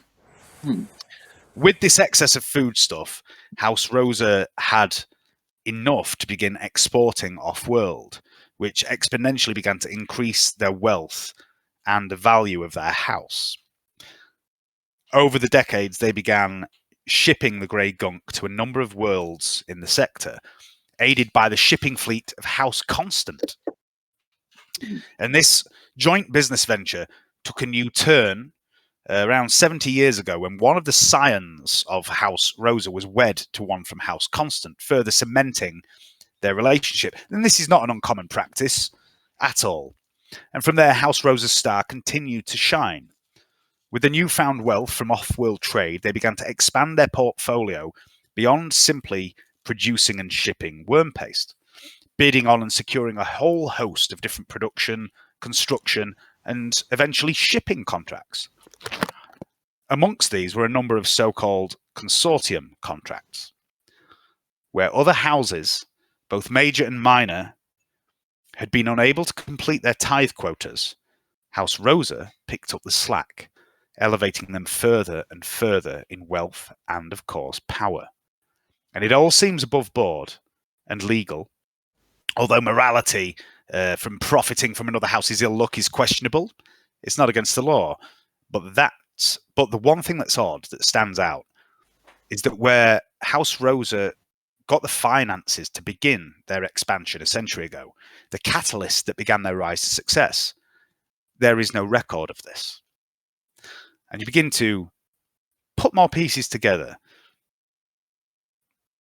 and you start to think there's a little more to learn here in House Eldon's files. It might take you another day or so, but you think there's something to be found here. You keep digging. Okay. So that's Otto done. Vanetta, day 11. What would Vanetta like to do? She's still feeling rough, isn't she? Yeah, she's fatigued, basically. All right, she's gonna have an easy day. She doesn't have to work here. Mm-hmm. So Should maybe pop out into the carnival, wander around the carnival, chatting to people, but just have a social day and not actually doing anything productive. All right. I would like Vanetta to make a series of fellowship rolls or charm or anything she's got like that. She does not have anything like that. She must have fellowship, though. She got fellowship. And she will get...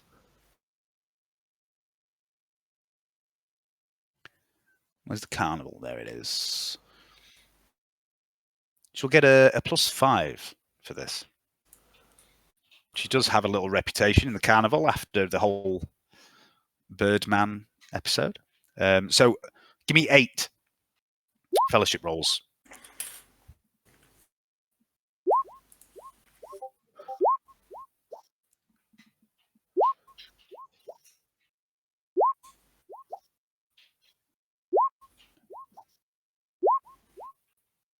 Is that 1, 2, 3, 4, 5, 6? One more.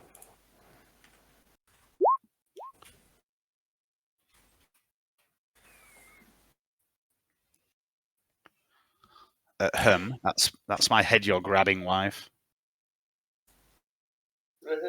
Hey. All right.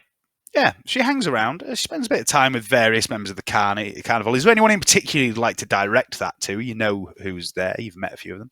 I don't think so. Just like I say, she's not focusing on any one person. She's just going to wander around, chit-chatting and socialising. Yeah, and most of the carnival folk greet her quite warmly. Obviously, Vanetta's a bit socially awkward, but you know they all are sort of pleased to see her. They know that she did a great service for the carnival in defeating that beast. It seems that they don't know that she let the beast out, but it definitely seems like they're very grateful for this, and they chat to her, exchange pleasantries. You're offered a couple of worm burgers. You maybe should turn them down.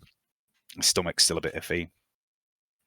But yeah, all in all, Vanetta has a nice, pleasant, relaxing day wandering around talking to people. Okay. What would you like Praxis to be doing today, guys? You have to ask Hayden. I don't think Hayden can be trusted with Praxis.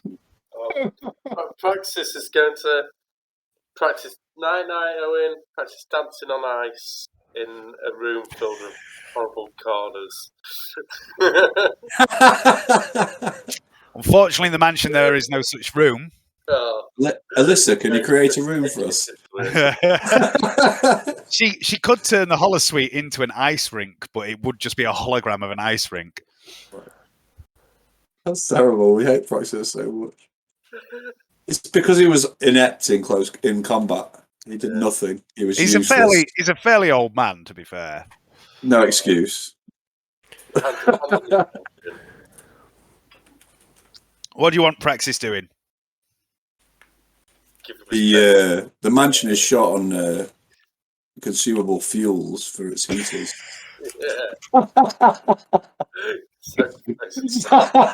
Sorry.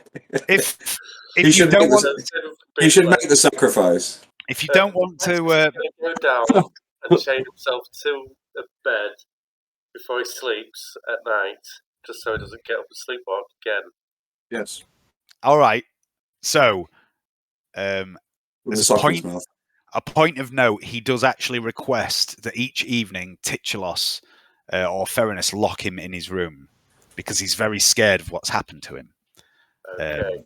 But during the day, Claymore in his room. no, because that would be silly. But Necessary. what would you like him to do for his own personal options for the day? Okay. So I'm going to tell you what he can do. He can do skills training, of course, like anyone else. He can socialize with people, which would require another NPC to socialize with him, or he can do recruitment. Oh, recruitment, yes. Let's get him doing that. So he can do 2 things. He can either go looking for recruits himself, or he can approach a recruit that Otto has vetted. Let me just check. I'm not sure if he's actually got any that he can do that with yet, or has he? If in doubt, there's weapons training because, like, he needs it. Yeah, there's always that. He really does need to practice. He needs a better weapon as well. Like, I mean, what's he armed with at the moment? He's got like he's got a great hammer. Great hammer. It doesn't. It's not very effective though, is it? It's not really. It needs to be. It's him that's not effective, not the weapon. Oh, cheers, Dave. Thank you. Okay. So there are actually 2 recruits for Praxis to try and recruit, but they haven't been vetted by Otto yet. Let's just do one anyway. You can't really. Praxis won't do it until he knows more about them. Okay. All right then. Let's just go get Praxis swinging his hammer around. Okay.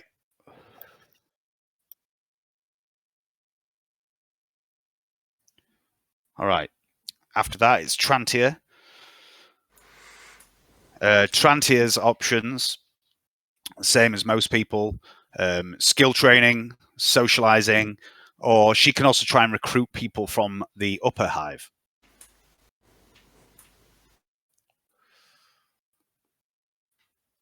Johnny, she's with you. Would you like to make that call? Oh, Johnny wasn't there. Johnny feeds. So, Johnny, we've got Trantier next. She can socialize, skill train, or she can try and recruit from the upper hive. I would like her to try and recruit from the upper hive.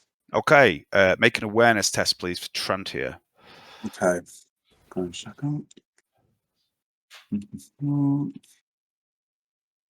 I think you've got access. No, you haven't. Oh, no, that's the point. Yeah, I remember now. I didn't want you to see Trentier's character sheet. Okay. So I will make that roll. For one.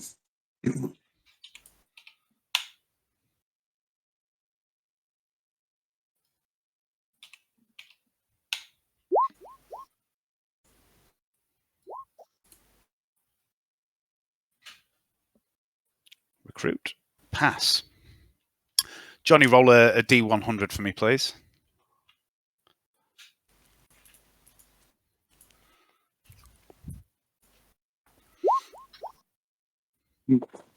It's low good. Fine. It's not really about good. It's more about variety. Mm-hmm. She finds a resident of the mid-hive. Roll a D100 again, please. Thanks. Tech priest. That'd be good. 10. A 10. A mercenary. Oh, a hired killer. An assassin. Oh, excellent. Siegfried needs a butler.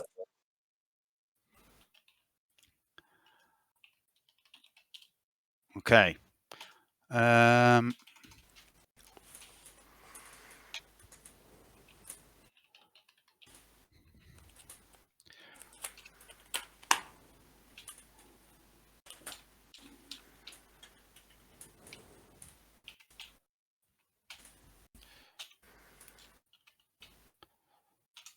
Fuck off. All right. I'm just going to nip for a piss.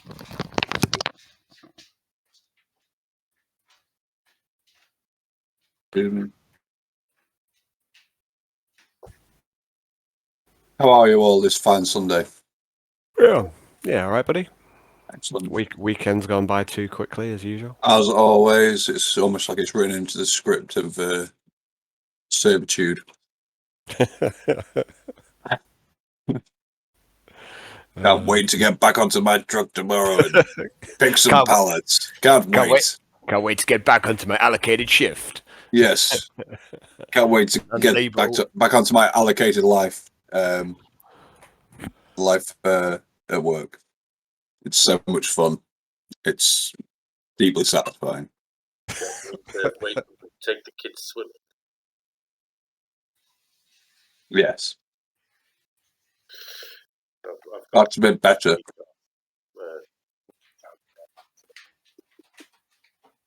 Sounds good.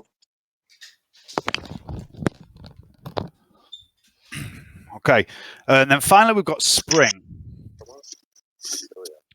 So Spring,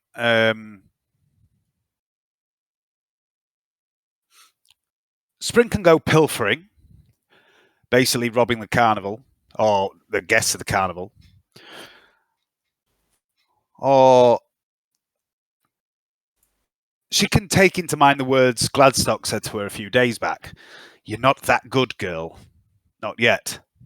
And she can focus on her skill training to prove him wrong. Or she can perform wherever I may roam. Yeah, I think we'll go for that option this time. The random up high wandering or wherever it is. She goes all over the place. And I will tell you a little bit about what this does.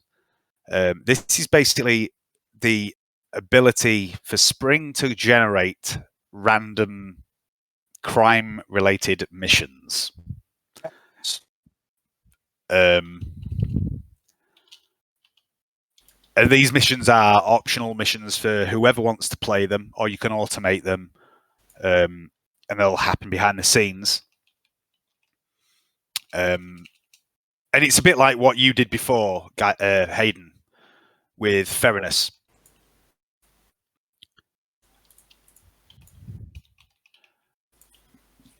Okay. That's day 11 complete.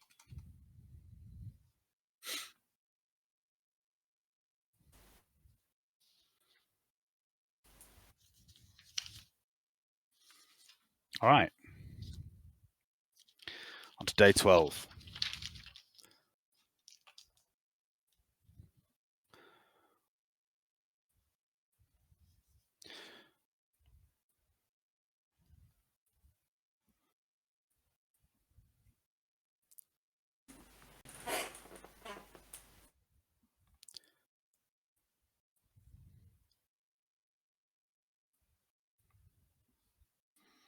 Did I do anything on day 11? Yep. Gaius socialized and flagellated, and Theranos went recruiting. Thought that was the day before. Oh, that was day 10. We haven't done day 11 yet. We're just about to. We've only done one day. Okay. Day 12. Gaius. Well, Gaius is going to go on mission. Go investigate any more of this Black Cylinder news. Carol's going to polish his nightstick before accompanying guys on any investigations, if should he so choose. Yeah, hopefully soon we'll get one. So what do I need? I'm going to roll. So you're specifically looking for information to do with the Black Cylinder. Mm-hmm. What you heading out on the streets, or are you using Venetta's algorithm to help trawl the infosphere? Algorithm to help me. All right. I would like you to make a tech use test. Add plus 20 for the algorithm, please.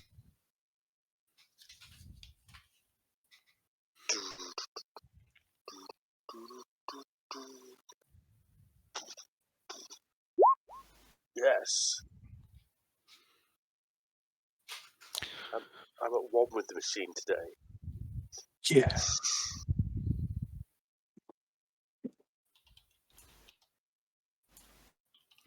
All right. Must not have washed my hands before I flagellated. Got my holy juices everywhere. Made the computer lucky. Jesus, oh my god. Power of creation. You start to hang on.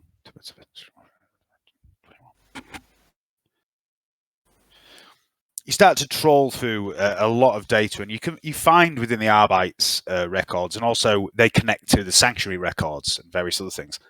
Various mention of cells being busted for importing and exporting alien tech, forbidden books, various bits and pieces.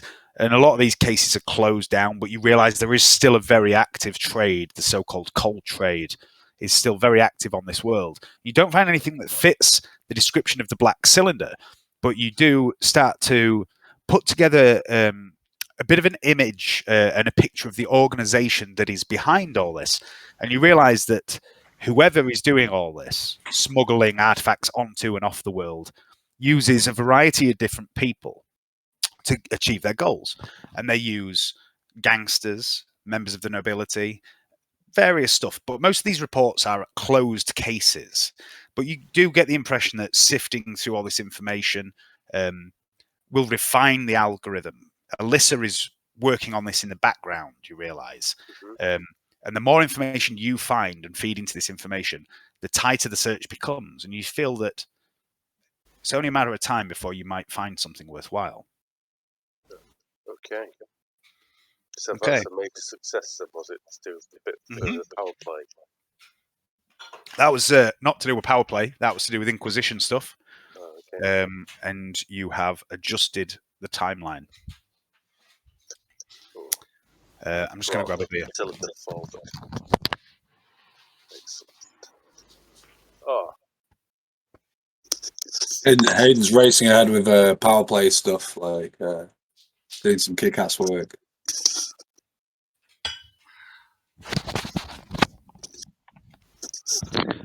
Canny, day 12. What would Canny like to do on day 12? Gonna crawl out of bed. Yep. What am I going to do? So what was it? Remind me what Canny said he would look for, which was someone who could maybe change someone's face or something like that. Is that? Looking for someone who can make forged oath cogs, basically, forged identity for Desilium. Because this Ternius Ven that Otto has been tracking has disappeared somewhere on Desilium. Ternius Ven is Thalix Graven, the man who helped install Alyssa originally. And then he left Desilium, headed to Scintilla, returned 6 years ago with a different face, but Otto's figured out it's the same guy. Then he headed into the Midhive and was just lost, and he hasn't been seen since. So Otto thinks maybe he's got a new identity, a fake ID. So he's asking if you know of anyone who could do such things, that maybe might be able to help in some way. Okay, cool. All right, so I think for this day, Dave, I'll do scoping out the competition. A little bit of power play. Yes, indeed. Okay, Mixed up a bit.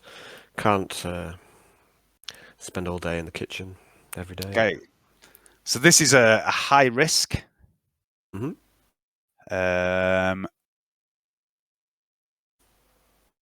All right. So I would like to pick between Carouse, Charm, Deceive, and Intimidate. This is how you conduct yourself in the underworld, not just in King Sanchez's environment, but in the underworld in general. Okay, we're going to knock some heads together, I think, with Intimidate. Okay. You will get a +5 this.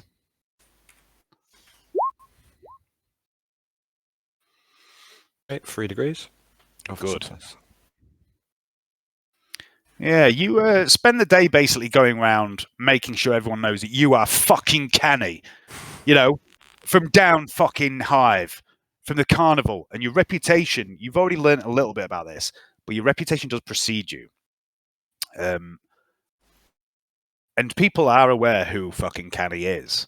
And you notice that a lot of people are wary of you. Also, during this, I would like you to choose how you want to try and gather some information. So you can do awareness, inquiry, interrogation, or scrutiny. It'll have to be awareness, I think. All right.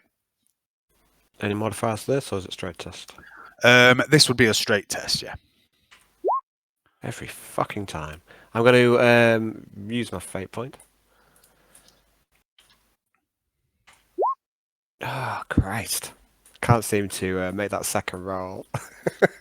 Luckily, that second roll, you can't lose. You don't lose any reputation or anything from that. The first one you can. I thought it was the second one that you could lose rep, because that's what I did in the first time I tried this. I seem to think I thought this rep off with King Sanchez. Oh, it can knock a little bit of rep off with King Sanchez, but not loads. Where the first role generates a decent amount of rep with the organization and your boss, for want of a better word.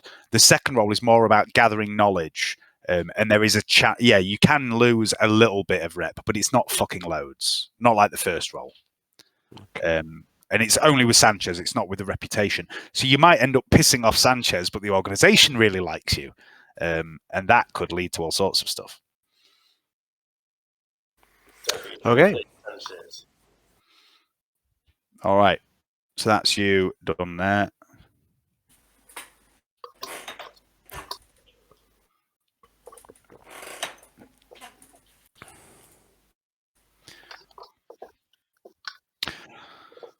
Canny, as you go about your day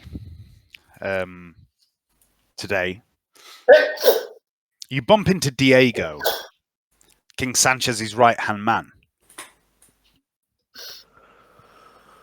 Hi, Diego. Canny, these crates of Obscura you found in the Italian district, were there any other crates there containing other items, chemicals, or anything like that? I'm not sure. Is that a no on that one, Dave? I'm not quite sure. Yeah, that was a no. You brought all the crates back with the raw Obscura in. And wasn't there another deal supposedly going down in a few days or something? Yeah. Is that right? Yeah. Okay. I'm going to say to him, no, I picked up what I could. Nothing else there worth taking. Outside I took it. And the Obscura that you took from the flesh cutters, you tried some of it, yes? Yeah, it's pretty good. And what was it like? Was it stronger, weaker, different in any way? Yeah, it's a bit harsher than normal. Did you feel any... Burn the back of the throat a bit. Did you feel any ill effects from it? I don't know if I did I? No. No ill effects. So the whole mission was that there was they corrupted... were selling stuff were selling stuff that was like killing people. Yeah. He says, King Sanchez thinks this is strange. He wondered perhaps if your physicality gives you resistance to the poison in the drug. And so he took some samples from the drugs, from the crates, and sold them to some undesirables, people who would not be missed, and had them watched. It has been a number of days, Canny, and these people still live. And so we must ask the question. If the people of Talion were dying of bad Obscura sold by flesh cutters, and this Obscura taken from flesh cutters is in the Talion district, is not bad Obscura. Do you see where I am going with this? I'm going to look at him with a blank expression. Two possibilities occur to me, Canny. Either this Obscura was waiting to be cut, or it has been cut, but whatever it was cut with had not been activated. I'm going to say, yeah, that's what I thought. The king is trying to discover if there is something in the Obscura unawakened, but people with such skill sets are a little more respectable than the people we associate with.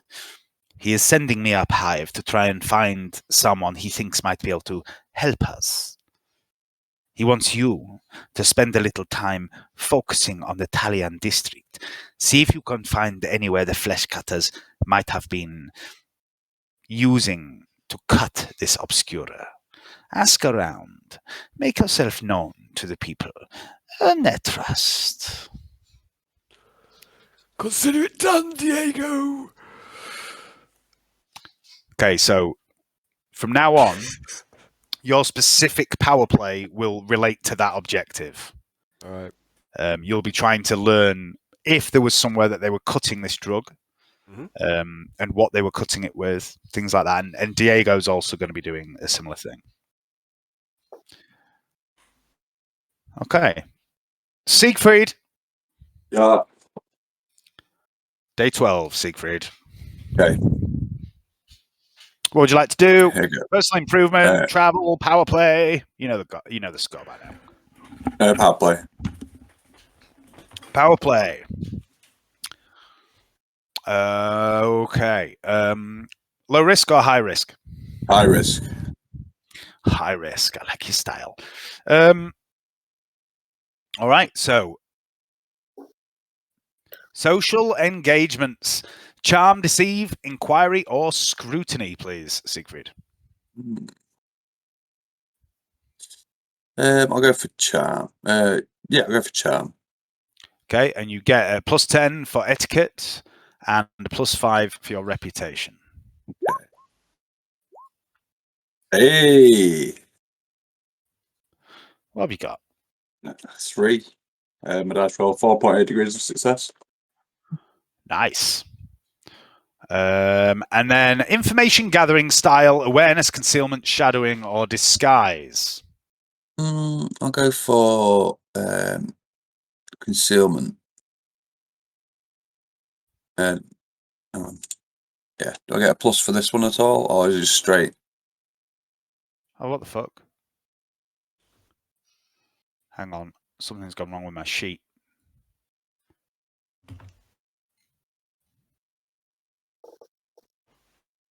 That's really weird. Okay. Concealment, did you say? Yes, just straight roll, yeah? Yep. Okay.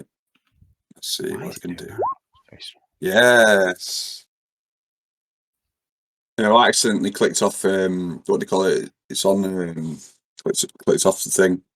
Took off concealment by accident. I clicked on the wrong thing. Yeah, okay. Put it back on now. That needs to be worked on. I need to work on the skill.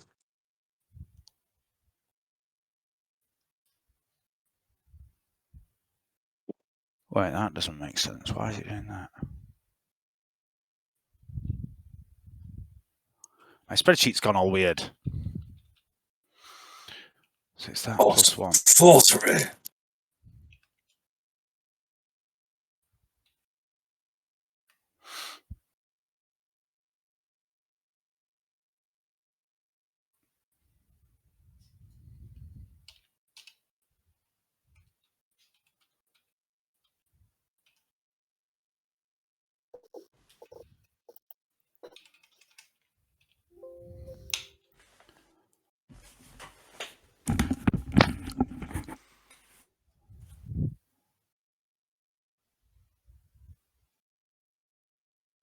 That's fucked up now.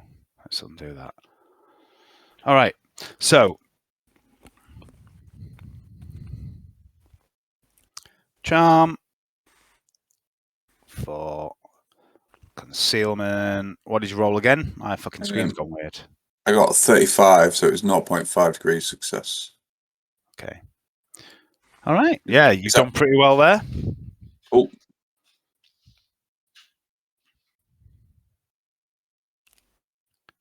I'm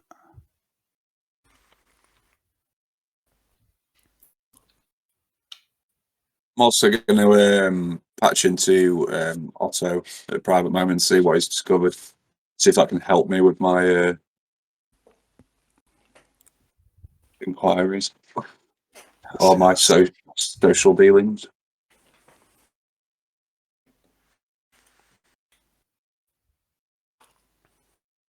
Why would it do that? That's right. Okay. Yeah, sorry, say again. I was absolutely focused on something else. It's okay. I'm just going to patch into Otto and see what he's discovered and see if there's anything he wants me to pursue, look into. Yep, you can have that weird conversation with yourself if you want. Also, my old fruit. What have you been up to? I need some guidance on how to pursue my social engagements. Who do you suggest I focus on? Okay, I'm going to take over a little bit there. Otto doesn't have anything that directly relates to Lady Pagny, But he does tell you that, you know, this whole business with House Rosa that he's been looking into, and how they seem to be a house that has risen to power very, very fast, and they intrigue him. And he thinks there might be something going on with House Rosa. Okay. So I'm going to try and focus my efforts on House Rosa. Yep. Okay.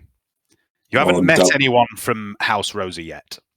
I'm going to see if Lady Pagny could set me up with a meeting of some sort, or some sort of social engagement involving members of that house, if possible. Okay. Should have the connections to do it. Okay. We'll come back to that. Fairness.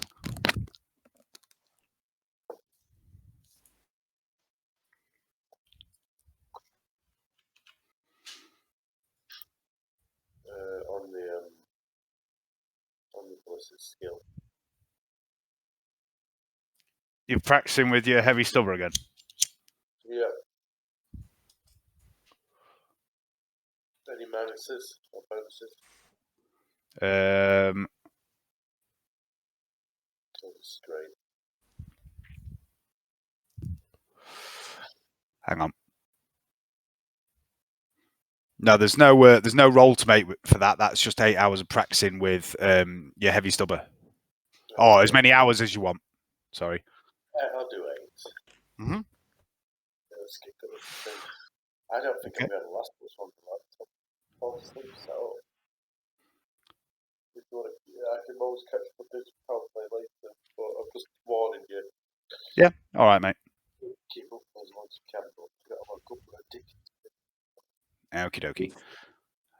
Titulos. We will train Titulos in the art of chainsword. Good choice. Otto. Otto's going to continue what he was doing, the field he was researching into. Okay. So this is still on House Rosa, relating to Lord Eldon's involvement in various things. So give me a common law administratum test with the +20, please.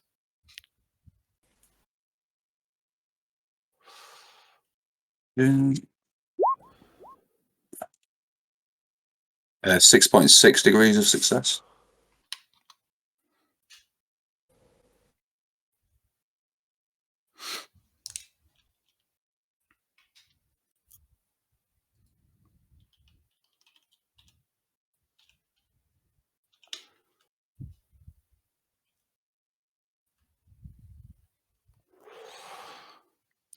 On this day, day 12, you spend hours poring over this information of House Rosa.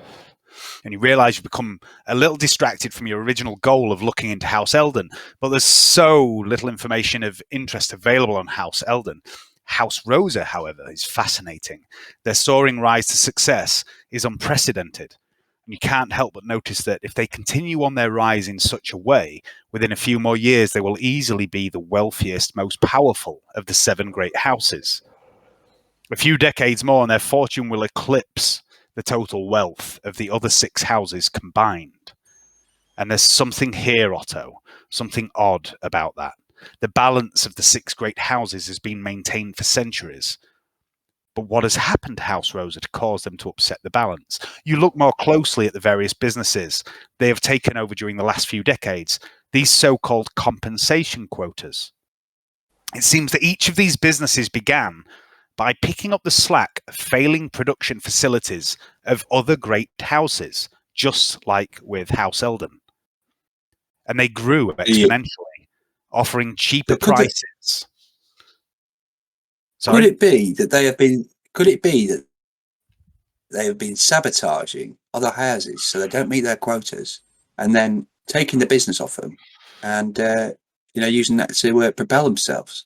So there could be a bit of a conspiracy here that the House Rosa are in fact sabotaging the other houses in order to to grow their own power and wealth, which in itself is slightly heretical, I would imagine, if balance maintaining the status quo on this particular hive is a tradition and also a lawful one.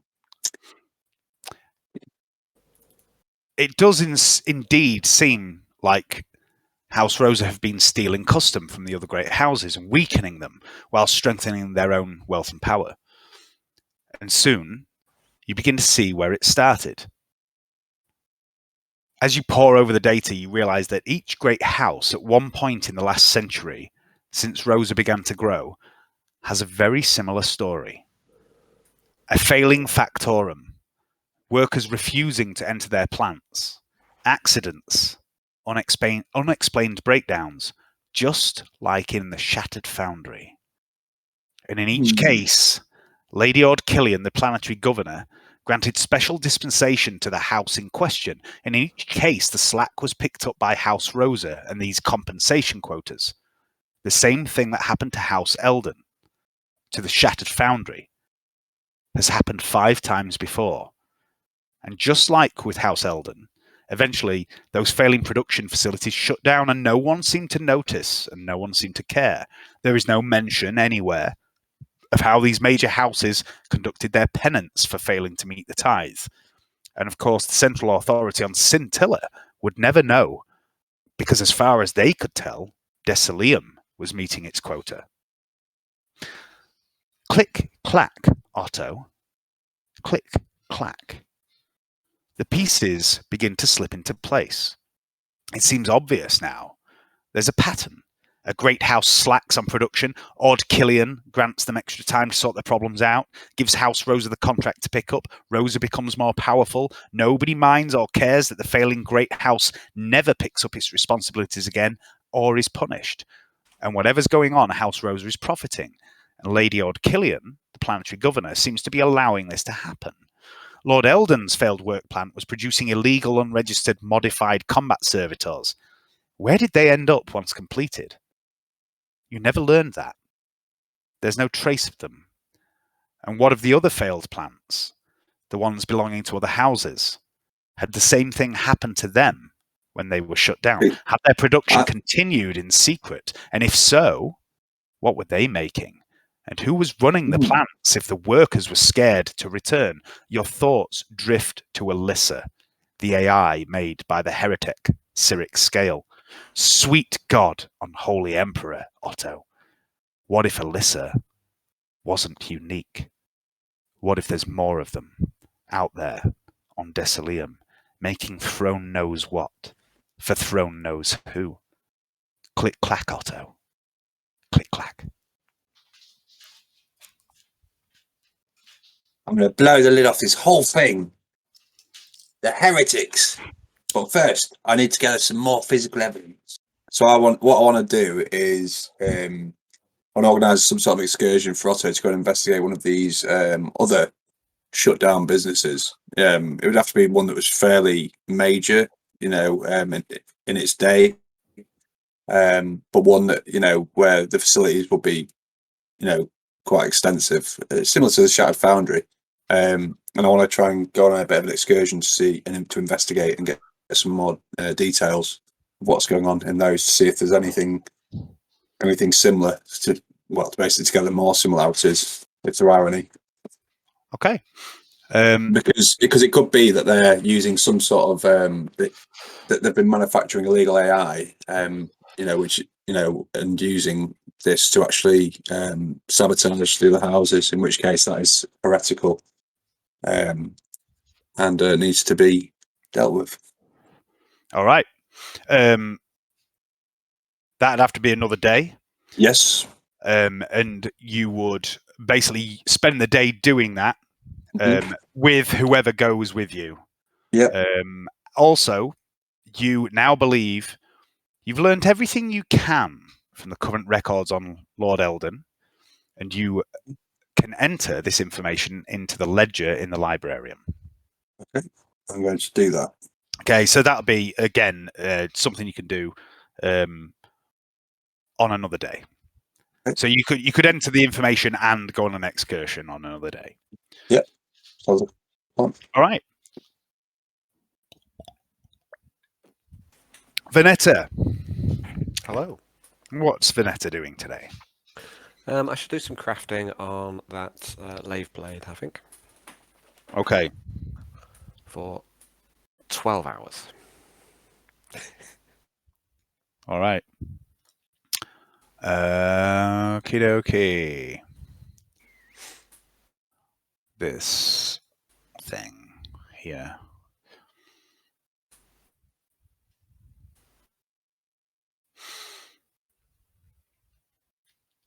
Sally Mark II.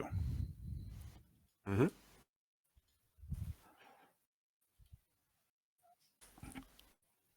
Oh no, it'd be a Molly Mark II. Sorry, yeah. Or maybe I'd give it All a right. new name. I haven't decided on the name yet, I don't know. But yeah, the Sally Mark II is already there, so... Yeah, so it's Molly Mark II. Right. All right. I would like you to make Molly Mark II. Where are we? Start with, so you're doing 12 hours. Yep. So make 12 armor rolls. These would all be at +10, please. And as you make them, can you call out the degrees of success or failure, please? Sure, I'll do them in a row and then I'll read them out, okay? Yep. Right, so 10, yeah? 12, sorry. And I'll say that's 3, 4.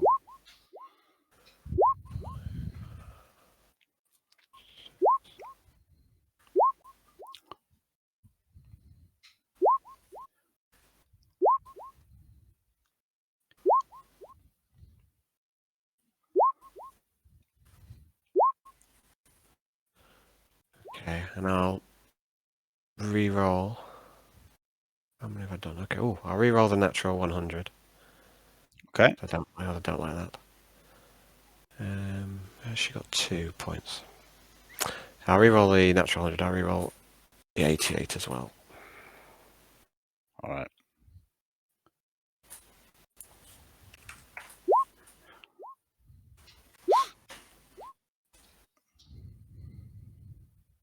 Okay, I'll read them out then in order. It's well, the first 2 are re-rolled, so 79. So it's 1 degree of failure.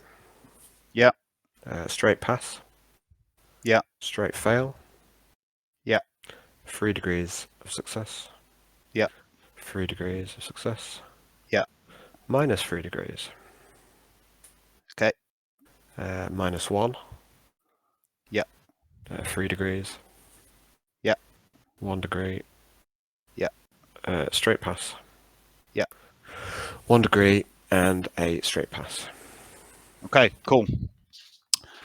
You have finished constructing the edge of the blade and have begun to make some progress on assembling the item. 1, 2, 3, 6. You're about a little under halfway there to finishing this weapon. Okay. Cool. All right. That's okay. Yeah. Praxis. What do you want Praxis doing? I think you should, when you catch up with Hayden, let him know that we said that he could take the decisions on Praxis. Cool. I'm joining. Trantia. So, okay, fire some options. Trantia can practice skills. She can socialize, or she can go recruiting. She can. I want her to practice some skills. So, do you want to know what she's been working on? Yes. Okay. Trantia has been working on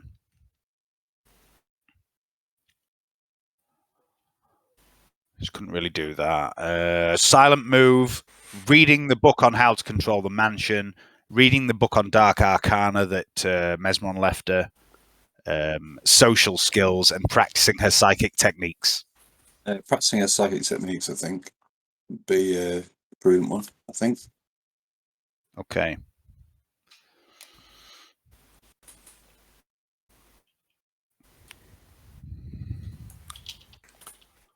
All right. And then finally, spring.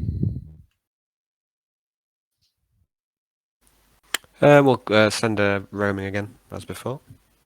Okay.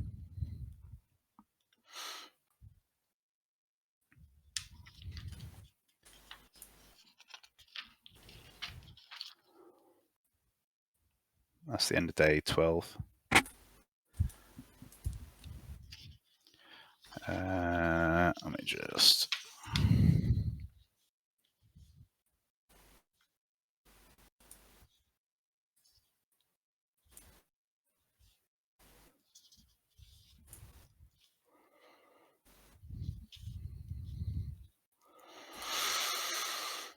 So we'll leave Gaius because Gaius is asleep.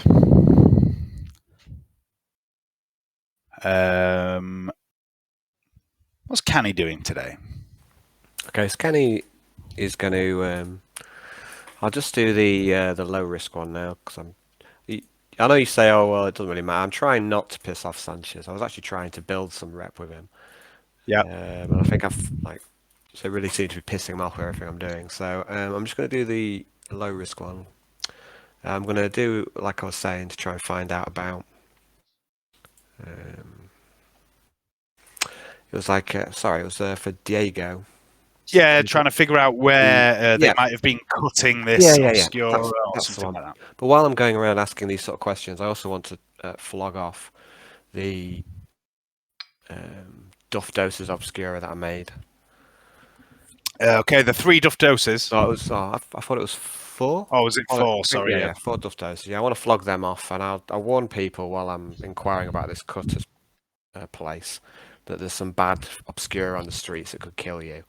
Okay. But I've got some stuff that is safe. All right. So I'm going to try and generate a little Or is fear. it? All right. So first of all, you know the street price of Obscura is about 28 thrones a dose. Okay. What sort of price are you asking? I'm going to ask for 28 thrones per dose. All right.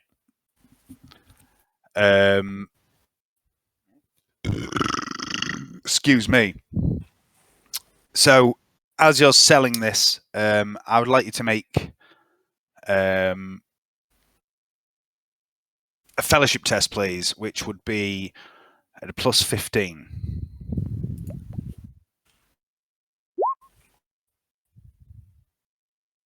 Pass. Yeah. So you sell all 4 doses at 28 thrones a pop. Okay. You gain a little bit of reputation with the organization. And I would also like you, please, to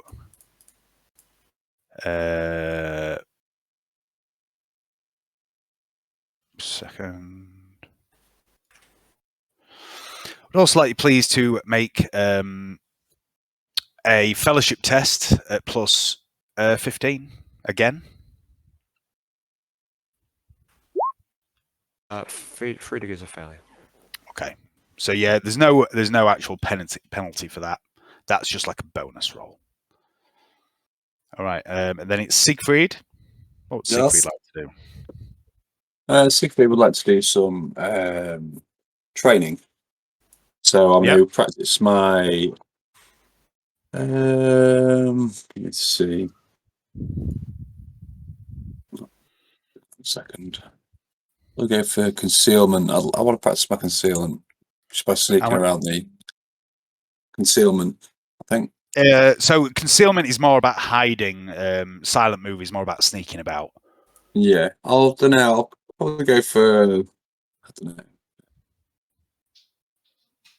I want to practice my scrutiny a little bit. Okay.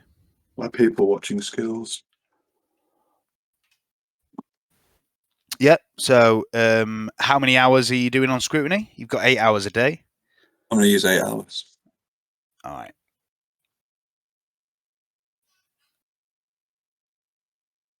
Cool.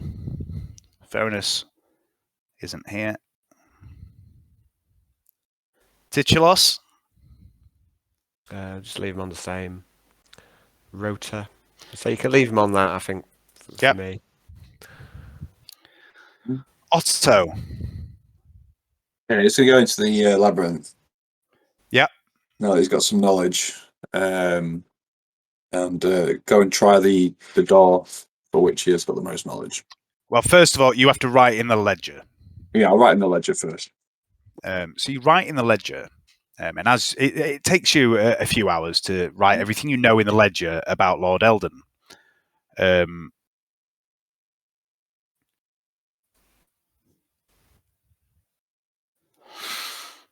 as you finish writing all this information, the librarian, Jeeves, appears out of nowhere at your side.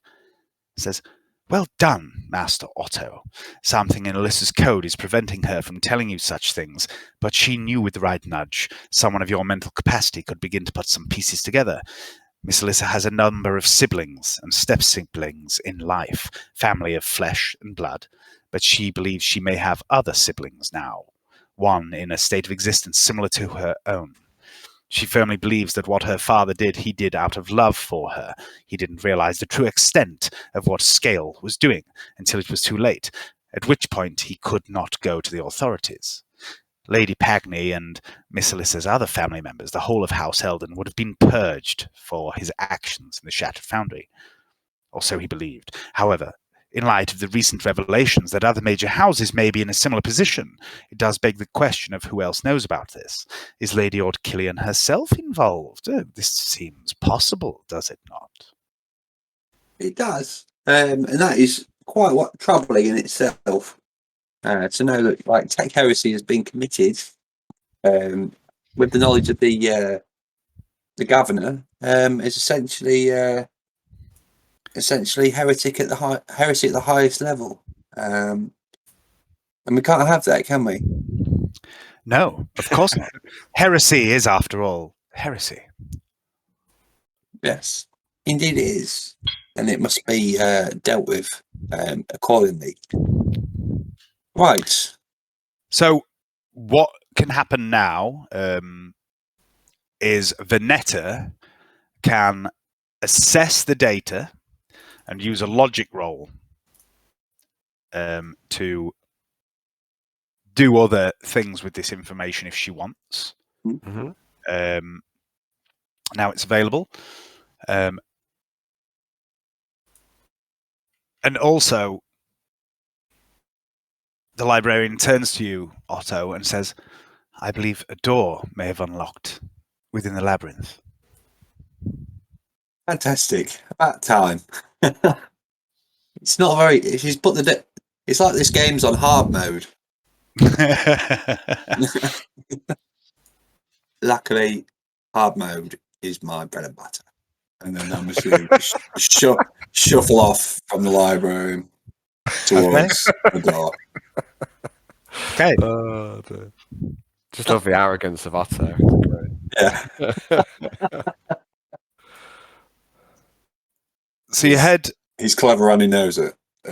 Yeah. So off he goes. So you're heading back to the cell, the black ship cell. Yep. And there's these three doors that you've seen before, and one of them, the one with the symbol of the bull-headed human, opens before you, and there is blackness. Well, it wouldn't be the first time I've strode into the unknown. So here goes nothing. And then he's going to shuffle off onto the doorway, through the door. Okay. And get eaten by a Minotaur. Just good. He hopes not. Not kidding.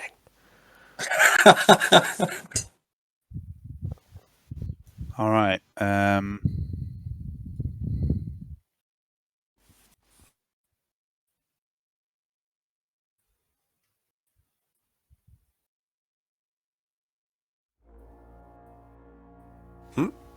Oh dear.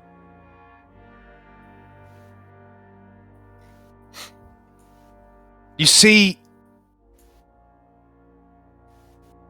yourself looking through the eyes of a young child. This is a memory, Alyssa's memory, and you sit at a long table.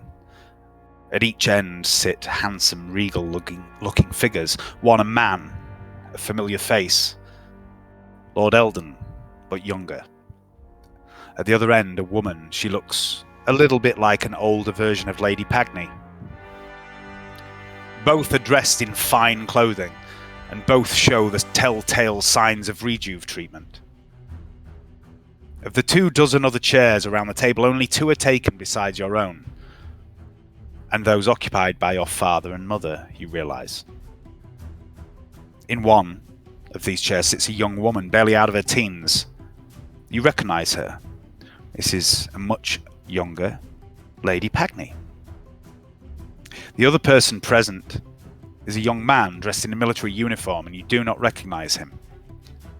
Lord Eldon raises a glass in toast. Congratulations again, Rory. And he salutes the young man. On your promotion to captain, your father would have been proud. The young man in the uniform raises his own glass in return and smiles at Lord Eldon. Thank you, uncle. I'm sure he would. I've received my deployment orders. Tranche, wouldn't you know? Tranche, eh? Says Lord Eldon. I've heard there's been a bit of trouble there of late. Indeed, uncle, but the Decilium Involute 322nd will soon crush those foul twists. You mark my words. Please, says the older of the 2 women, at the opposite end of the table to Lord Eldon, let us not speak of such things during dinner, and certainly not with Alyssa present. And she looks at you. Mother, what's a twist? You hear yourself say. Now look what you've done, says the woman. Oh, come now, says Rory, the young man. Alyssa and Lady Leonandra Pagny's cousin, you realise. Alyssa's 13 now, almost a fully grown woman. She needs to learn of such things. A twist, Alyssa, is a vile mutant, a deviation from the genetic norm, one which must be destroyed at all costs in the Emperor's name. Rory, that's enough, says the woman. You feel a shudder through your body, through Alyssa's body. Rory's white, Gwenny, says Lord Eldon. Alyssa, like all of us, must learn the enemies of the Imperium. How else is she to be able to spot them and report their presence like a good servant of him on terror? When I was a lad, about her age, my father told me of such things, and he would lead me on the purges with his men. I saw many a vile abomination carved with chain weapon and ignited by blessed Prometheum in the foul depths. And you feel revulsion, Otto, Alyssa's revulsion. And for a brief moment, you can see what Lord Eldon speaks of in your mind's eye. The melted flesh and the rended bone, and the screaming and the masses of the unwashed that cowered or fled before the Decilium sanctuaries. She's gone pale, laughs Rory. You're scaring her, says your mother. Lord Eldon doesn't stop, describing the many horrific deaths of the mutants he witnessed his father purging. The words begin to buzz around your mind, and they stick there. They conjure images of horrific brutality, uncannily graphic images, and Rory laughs. The women chastise them both. You begin to sweat. Your ears begin to ring, and a faint sound at first builds in intensity, a buzzing, and you see Lady Leonandra, your sister, sitting across from you, and she sides with your mother, arguing with her cousin and father and telling them to stop, that they're scaring you, but their words seem distant. They struggle to pierce through the drone and the buzz that fills your head. A servitor enters, carrying a tray laden with the dessert course. Leonandra looks across you, concern on her face. She says something. You see her lips move, but you cannot hear the words, and time slows. The servitor approaches Lady Eldon, serving a small plate upon which is some fancily arranged assortment of delicacies, and the buzzing grows louder in your ears. Lady Leonandra Pagny, at 21 years old, stands and points across the table at you. Her other hand comes up and clasps to her mouth, and you hear her words, Look! Look at Alyssa! The servitor moves away from Lady Eldon. towards Rory, and something warm and wet runs down your upper lip and drips to the white tablecloth, and you look down. Blood. Lord Elton's noticed now. He's standing. He thrusts his napkin down. You hear him yell, "Throne, no! Not her! Not Alyssa!" He begins to move around the table towards you in slow motion. Rory, your cousin, stands as the servitor approaches him, looking at the table in front of you, the drops of blood, the cutlery, the drinking glass that floats a few inches before you above the tablecloth. He screams a word, "Witch!" and reaches for his pistol at his belt. Leonandra screams, pushes back from the table. Her chair topples, and she falls with it. Lord Eldon grabs hold of you and scoops you up in his strong arms. "Stop it, Alyssa! Stop it! You must stop!" The servitor continues on its task around the table. It's right next to Rory. It places a plate like the one it served Lady Eldon before your cousin. The pistol comes up in Rory's hand and points at you. Lady Eldon moves, screaming, rushing at Rory. Lord Eldon turns, putting himself between you and the pistol. He holds you tight. "Please, Alyssa, you must stop." He whispers in your ear. Tears roll down his cheeks, and he lifts you and cradles you to him. You watch over his shoulder as your mother reaches Rory's outstretched hand, the hand holding the pistol, aimed at you, and you see it all. "Witch!" he roars. "No!" screams Lady Eldon as she closes on him. The servitor straightens and picks up the plate from its tray. It turns to its next task, its next serving. Its target, young Leonandra Pagny, but she's on the floor, but the servitor continues to serve the food. And then you see through the lobotomized cyborg servant's eyes as it looks down on Lady Leonandra Pagny, laying on the floor. Blood drips from a cut on her head where she fell against the hard tiles. And from your own perspective once more, you watch in slow motion as Lady Eldon grapples with Rory's gun arm. He snarls, he pushes her away, but she's strong, and she clings on to his arm. They struggle, and the gun goes off. A boom that draws the attention of Lord Eldon, who turns his head to see what you see. The look of shock on Rory's face as Lady Eldon's head snaps backwards. A spurt of blood coming from her eye socket, inches from which is the smoking barrel of Rory's pistol. And you hear a scream. The servitor turns, and again you see from its perspective the ruined face of Lady Eldon, visible over Rory's shoulders, the gun in his hand, the trail of smoke from the barrel, and the huge hole in Lady Eldon's face and skull. Time speeds back up. Everything happens at once. Lady Eldon falls. Lord Eldon screams. Rory steps back and turns, a look of horror on his face. The tray of desserts in the servitor's hand comes up, and you swing as you take control of the servant with your mind, smashing the tray into Rory's face. He rocks back, the gun drops from his hand. Cream and fruit and sponge fly everywhere, and you're on him. One powerful metal arm grabs him by the shoulder, but he's already out cold, starting to fall, but you hold him. The other fist comes up, whirring and clanking and gleaming silver and brass, and it lashes out, smashes into his face, and you scream and you strike again and again and again, and Rory falls to the floor. Blood spills from his nose and lips and shattered teeth. You follow him to the ground again and again and again and again. You punch and smash and grind his face into the cold, bloody tiles with the fists of the servitor, and you hear your own voice screaming and Alyssa's voice screaming and screaming in rage through the mouth grill of the servitor as you pound your cousin's face to mush on the ground next to the twitching, smouldering face of your fallen mother.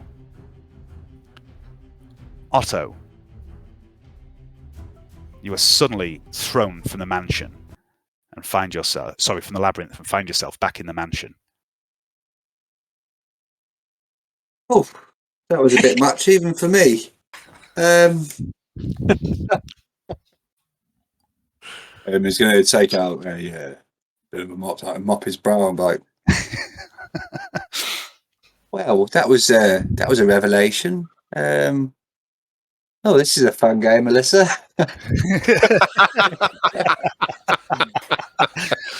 You have do witnessed. You do have a strange sense of humour, but thank you. You have witnessed Alyssa's awakening. Cool. So, like I say, Veneta can analyze the data that Otto has implemented. That door is now open. Okay.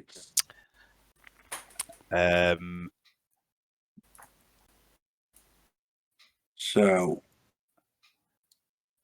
I'm gonna. The other two doors. What were the other two doors? So the other two doors, one of them has the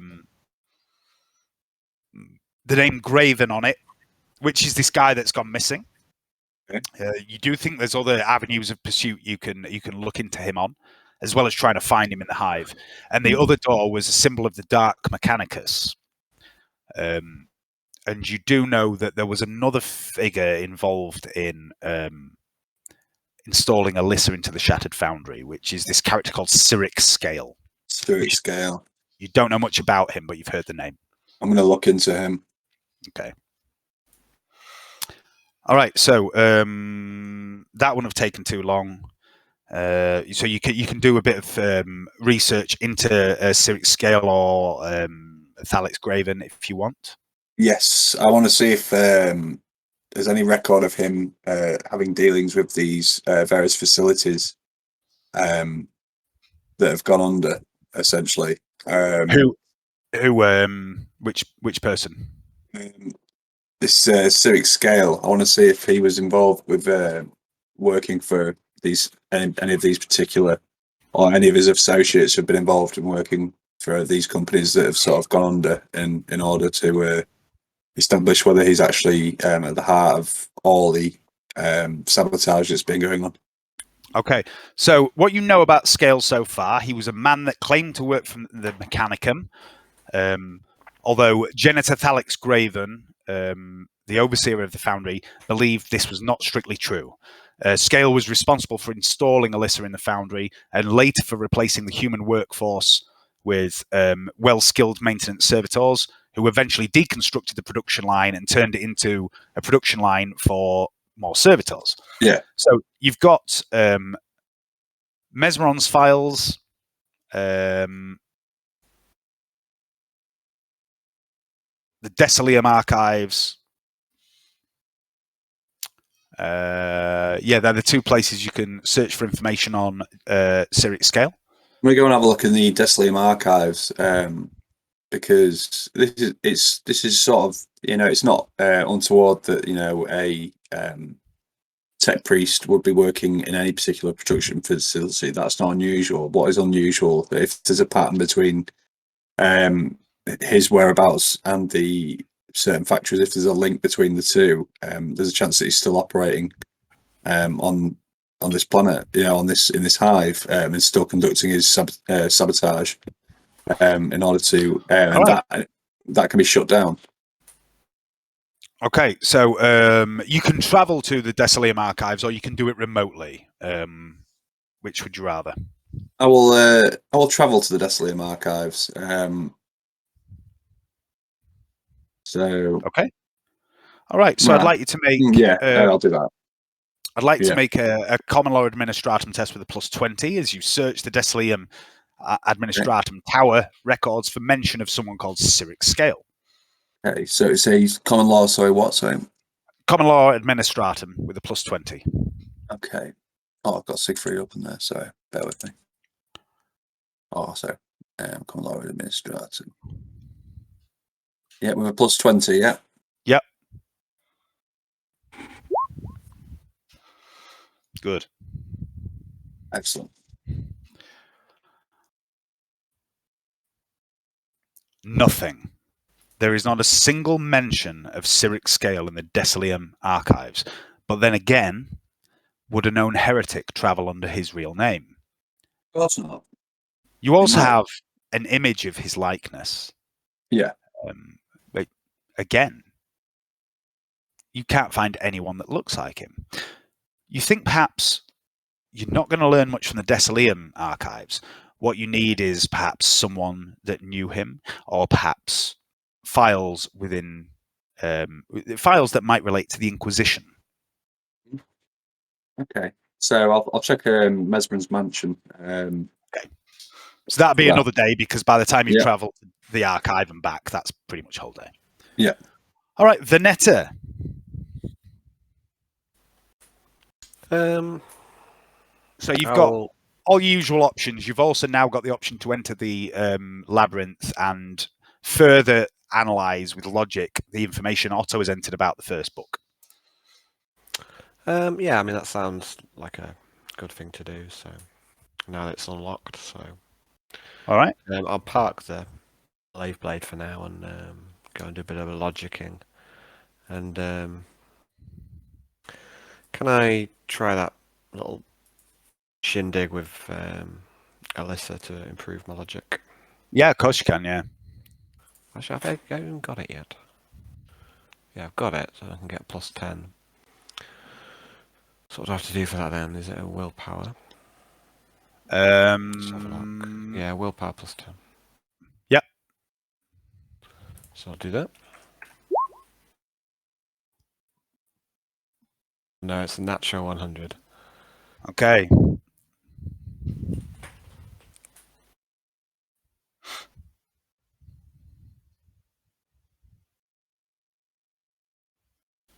Okay, so yeah. Alyssa is traumatized, and the copy of Alyssa in your mind is traumatized as you enter the labyrinth and you begin to read this book, this information of Otto's. It's almost like the memory is too much for her, and she falls silent. Maybe I shouldn't have asked her. But you can still make your logic roll. Touchy subjects. It was a bad day.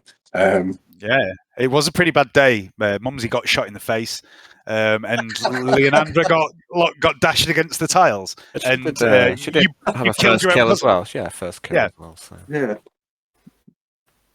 It's been better. Okay, Veneta. Otto's data is extensive. He's very meticulous. It's quite impressive, the level of detail that he's recorded in this book. And you agree with his assessment that it seems House Rosa has been profiting from the misfortune of other houses. And in each case, you also see this pattern. A failing factorum, Rosa picks up the slack. But what interests you more than the numbers and the raw data is the technical side of things. What were they making, these failed factorums? House Eldon was producing las-focusing arrays, not small-scale las rifles, vast things intended for use in shipbuilding. But now Rosa makes them. House Gotha, Romana, Kotraman each produced worm paste, used in the greasy rations exported throughout the sector, and it was this process that House Rosa picked up the slack on, while House Constant and Grimzalern both, like Eldon, make focusing arrays, but smaller scale ones like las guns, las cannons, things like that, not starship weaponry. And you call up the blueprints for the facilities that were supposedly closed down from these great houses that had these problems. One for each major house. They all seem to exist in Desalium in run-down, out-of-the-way districts. And they appear, from what you can see, to draw no power from the Desalium grid. But then again, neither did the Shattered Foundry. You call up the blueprints for House Rosa's facilities, those built to take up the slack of these failed factorums of the other houses, and you realize something. They are massive. Each of them could easily produce twice as much food or las arrays as were needed to compensate for the other house's failures. They are making more than they need to complete the tithe. Where does it go?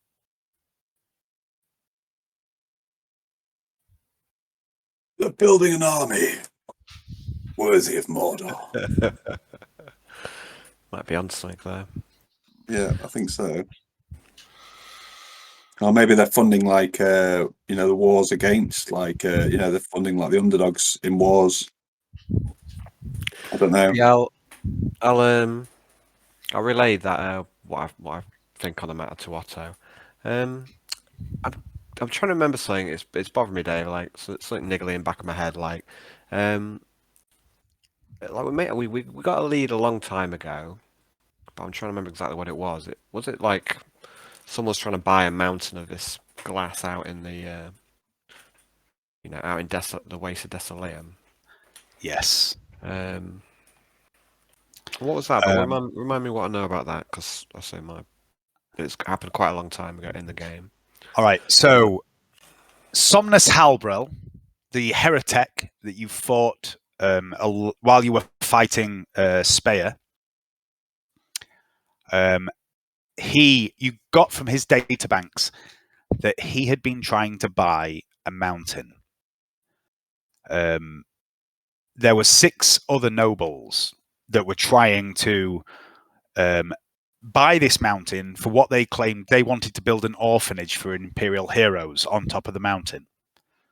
And 5 of these 6 nobles, 4 of these 6 nobles were driven mad and killed by the black spheres. The 5th one received an orb and started to go a bit mad, but he wasn't killed by it because Gaius did that for him. The 6th noble never received his sphere. He still exists. And that's the missing 6th sphere. Okay. Maximus Carso was his name. They were trying to buy this mountain, and they had got into a bit of a bidding war with someone, but they'd ultimately won the bidding war.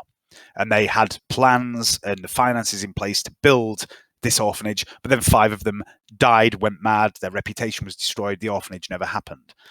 And it turned out that the person that they'd been bidding against was Somnus Halbrel, the heretic that Canny killed whilst you were fighting Speyer.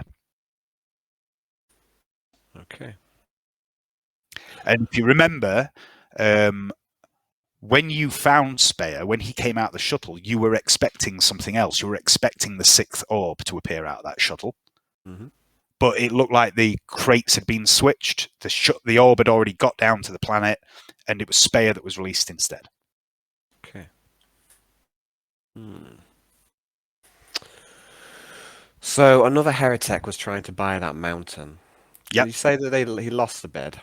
He lost the bid to the 6 nobles, 4 of which then died after having gone mad and were found to have these black orbs. And the 5th one was going mad when you found him, and then Gaius helpfully executed him. Okay. That's awfully decent of him.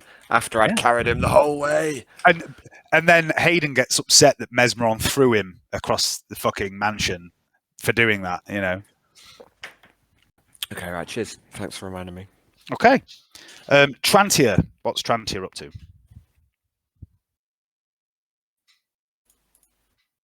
Trantia is probably going to practice more of her psychic powers. Okay. And Spring? Spring will carry on roaming until she finds something. Okay. I'm just going to go have a quick piss. Be right back.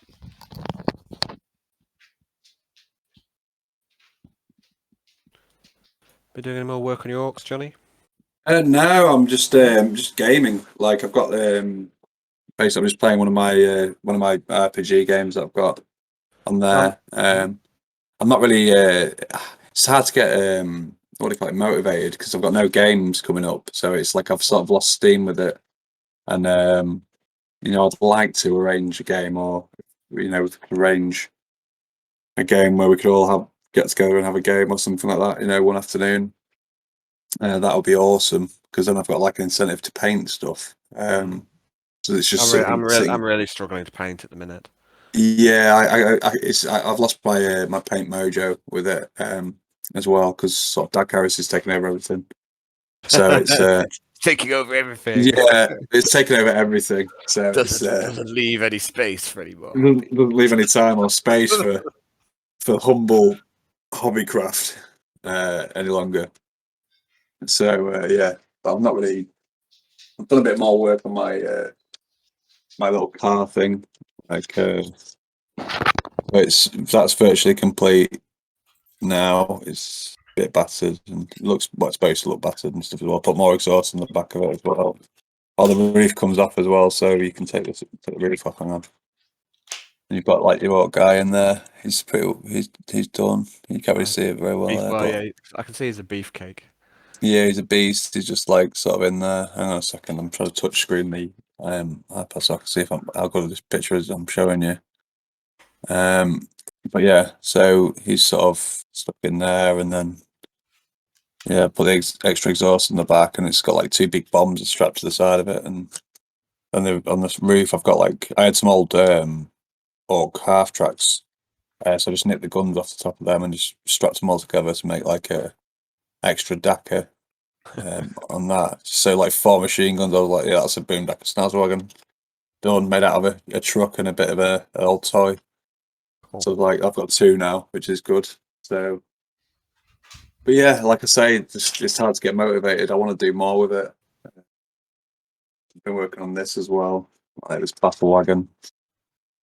I put the 2 all metal Scorchers, so I've put like 2 Scorcher turrets on the thing just to make it look a bit different.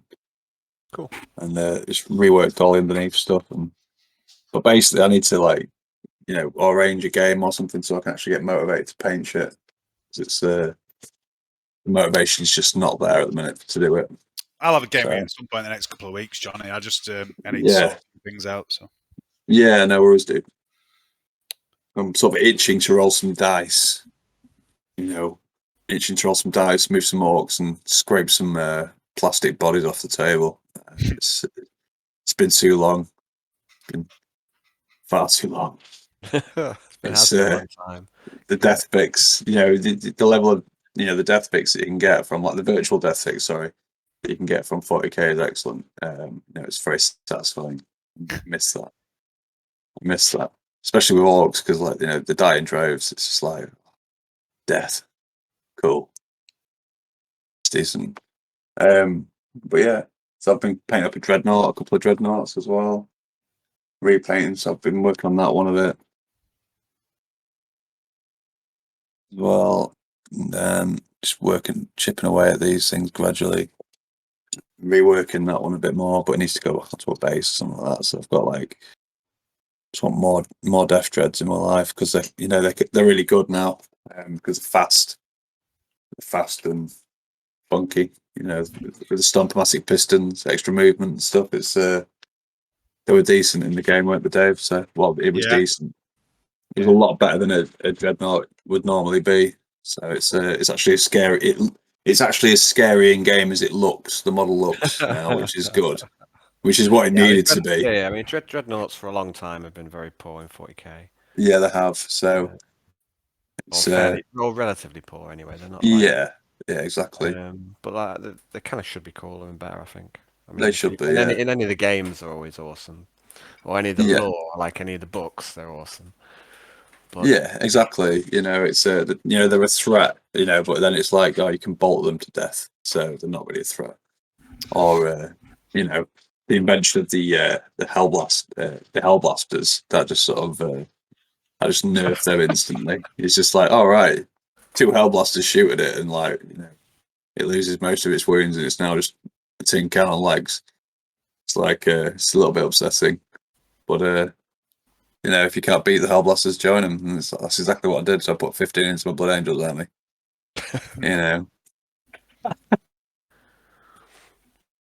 It was bad. It was a bad arms race. Trying to outdo Hayden with firepower. So, but yeah, it had to be done. Still couldn't beat him. The sorcery. You can't fight that level of sorcery.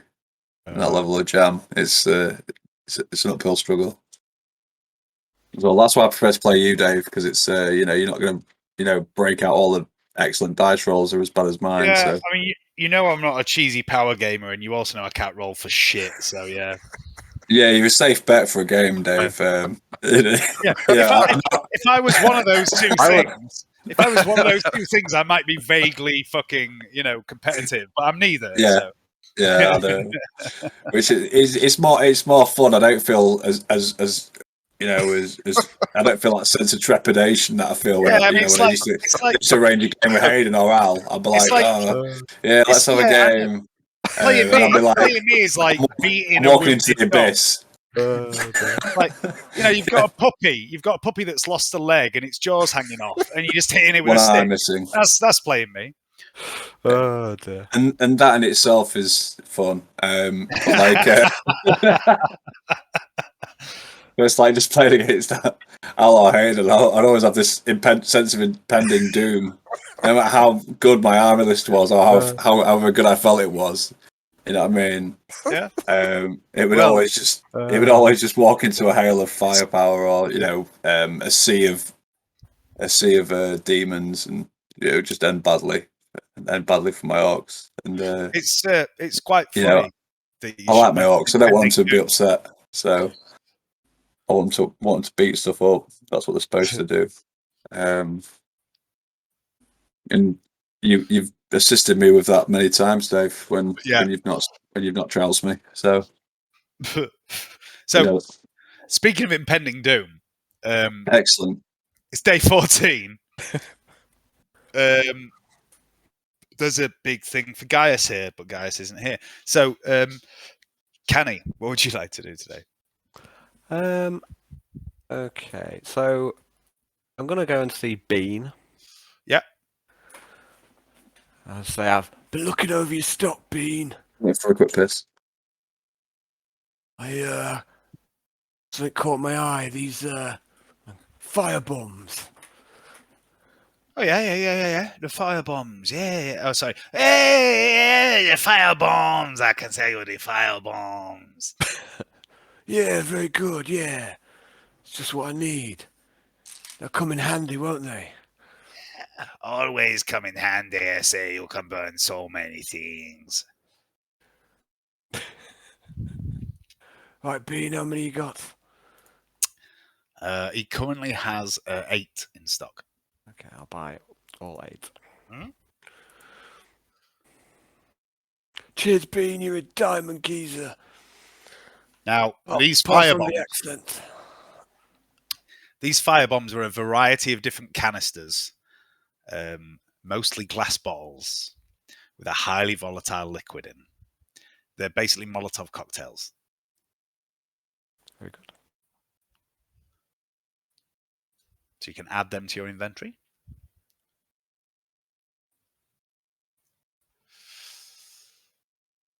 What did I miss? Alan bought 8 Molotov cocktails. Excellent. Good choice. Okay. How many of them did he drink? Oh, yeah, they did double as drinks. Yeah. But I will warn you, or Bean warns you, they don't contain exactly just alcohol. Right. There's other stuff in them as well. You could drink them, but, it might Kenny's moved on to the better stuff. He's civilized now. He drinks the finer things in life. Yeah, he likes the finer things. Yeah. Like homemade Obscura and blush. Homegrown. So so I'll do the low risk one again. Carry on asking about this cut shop. Yeah. See how I'll spend my next day. Okie dokie, cool. So you gain one of them. I would also like you to make the little fellowship roll you get. It's a fellowship roll, and you get plus 10 for Peer Underworld, and you would also gain at the moment. Where is that? You would also gain a plus 5 for your reputation with them. What have you got? 4 degrees of success. Good. Nice one. Yeah. Starting to build some rep now. Okay, Siegfried? Hey, Siegfried's going to go on a excursion. Siegfried's going to go on a little mission to check out one of these. Actually, no, would he know that? He wouldn't know that, would he? He wouldn't know that, no. No, he wouldn't. So, however, all this is happening simultaneously. So if you want to if Otto wants to send Siegfried to do this, he can go. He can take Trantier or anyone else who hasn't done anything yet. Yeah, I'd like Otto to sort of comms into Siegfried and see if he's up for a day trip. You can do that if you want. Because I think that'd be a good idea. Go and check out one of these facilities, see if it's still operational or not. Okay, this would take a full day. It's quite a long round trip around the hive. Yep. Okay, so you've got the. Oh, sweet Jesus! What have I done with that? There we go.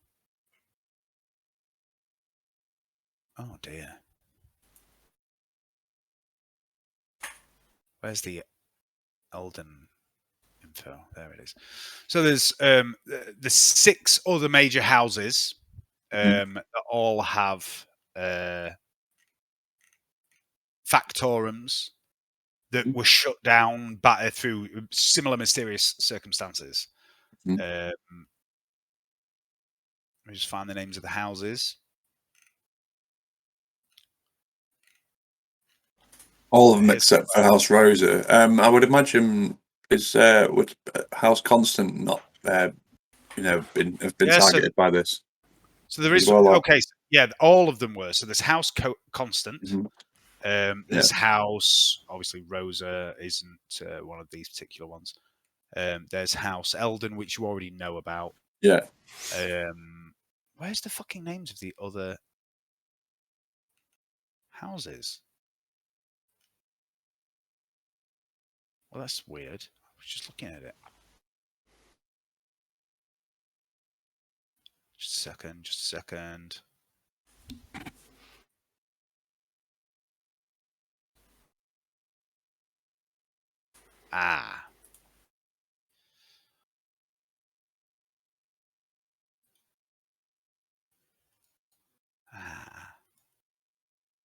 No, that's not right.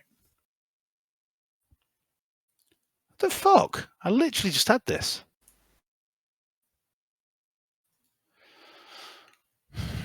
Right, let me go all the way back. Go back.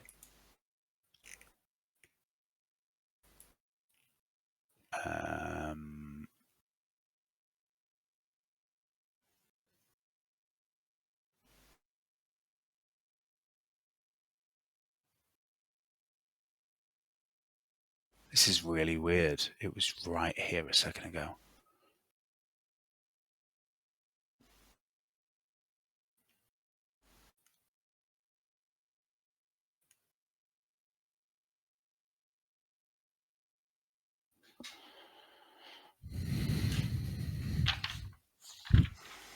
It's fucking here. I know it is.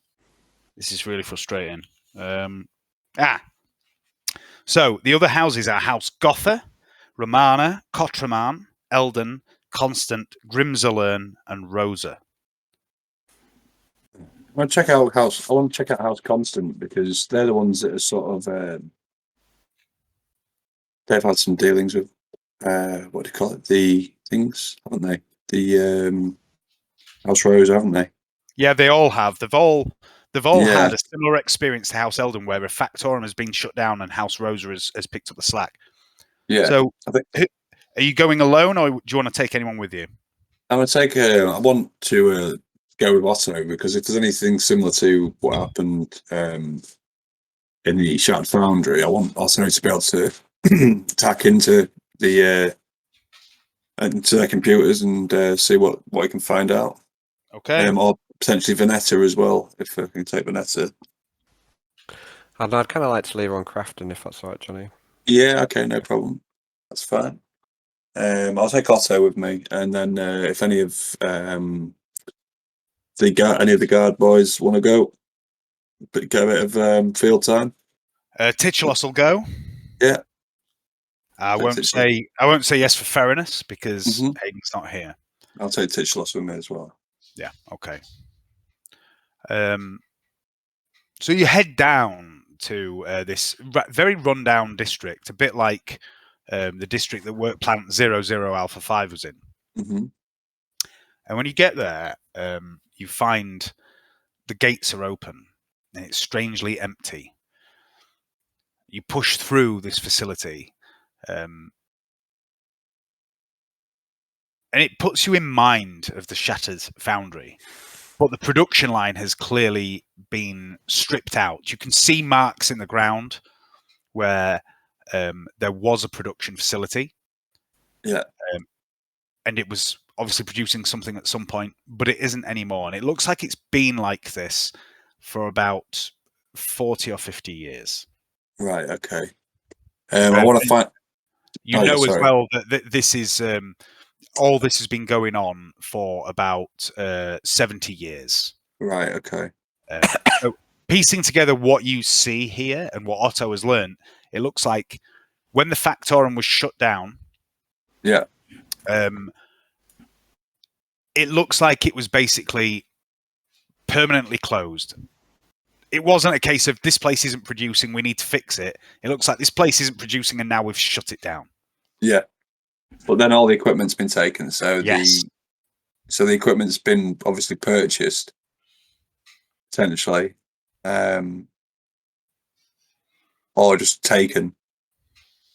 So I want to speak to Otto. See if he wants to speak to Otto and ask him and inquire about the most recent place that's been shut down.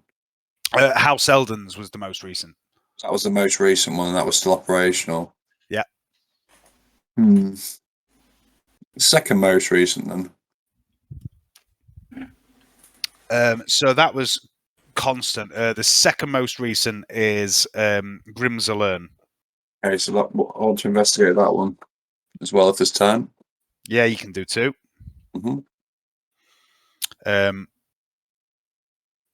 You find a very similar situation. It's been shut down and stripped. Probably about. It looks from the amount of dust in this facility. Otto knows that this had its problems about 30 years ago. Yeah. It looks like it's been shut down about that long. Is there any way? Is there any sort of like control center whereby records can be accessed? Or there's absolutely nothing left. All there is the buildings. Everything has gone. The Shattered Foundry did still have its production line. It was producing, but it was producing these servitors that you met. I think it might be. Place looks like it's been stripped. From this, I'm concluding that it might be worth somehow paying a visit to House Rosa, or to a House Rosa facility that's operational, and just see if I can just have a bit of a snoop and see what's going on with House Rosa. Okay. Because they're obviously they're taking all this business. I'm just wondering if we can, if we put the fields out in that direction. Okie dokie. Or potentially sabotage some of their facilities.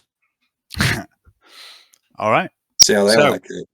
That's something for another day, because that would have been quite a long journey to travel to these two different places. Yeah. Veteranus isn't here. Titulos is involved in this investigation. Otto is too. The Netter. Okay, I'm going to go back onto crafting. Yeah, I'll see if I can finish off that lathe blade or work towards it. 1, 2, 3, 4, 5, 6, 7, 8. You've got 8 hours to finish the lathe blade. Okay. I'll have a go at that then. So it'd be 8.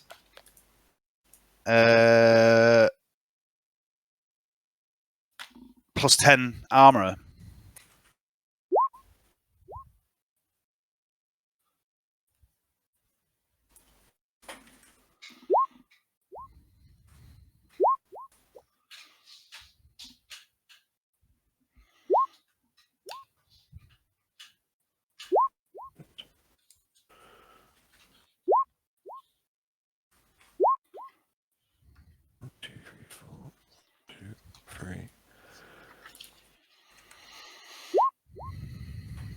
Okay, so we've got. Just a second. I've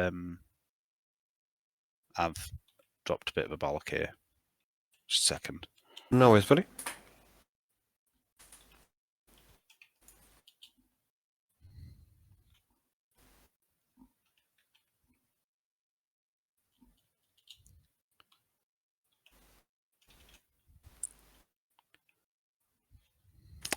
He's only gone and dropped a bollock. I have, yeah.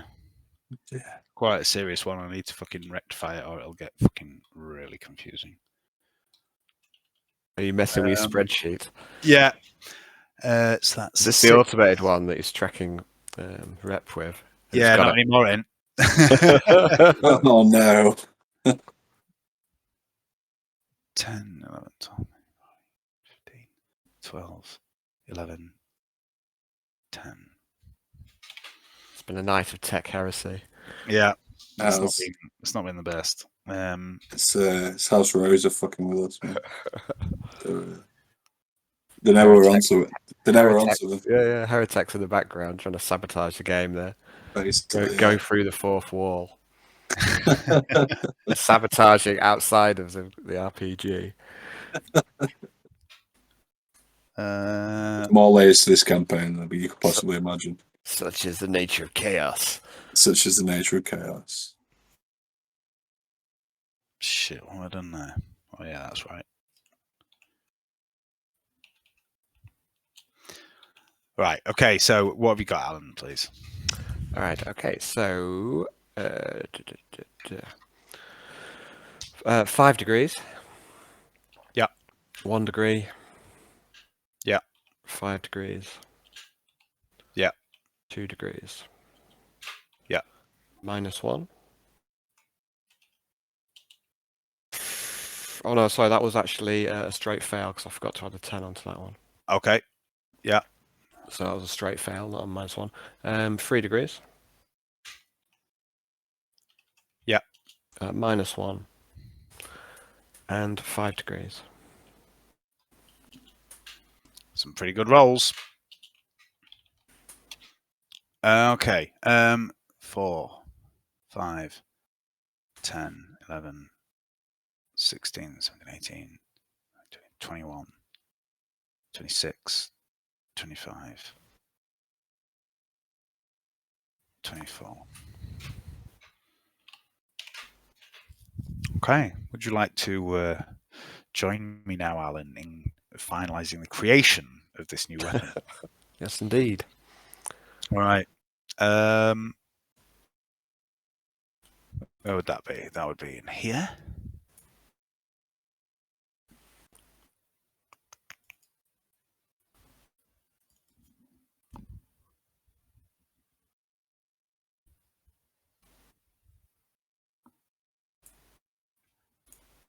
Why is this taking so long to load? There we go. All right.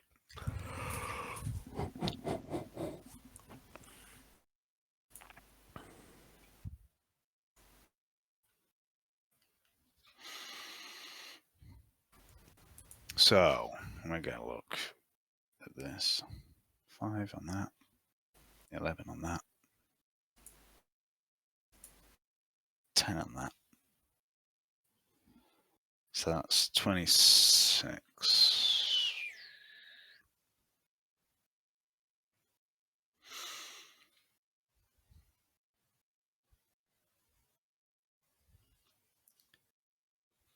This is going to be a fucking good weapon.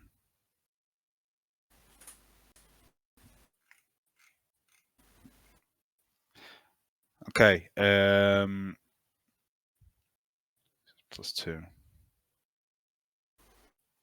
And final.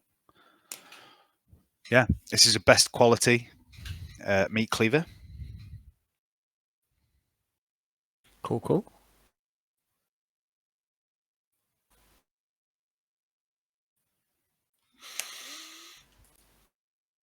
So that's +10 weapon skill, +1 damage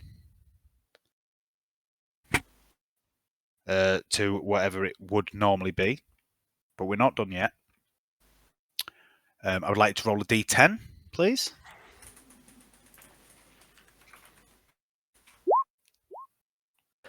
Nine. So that's an 11, +2 for the final quality.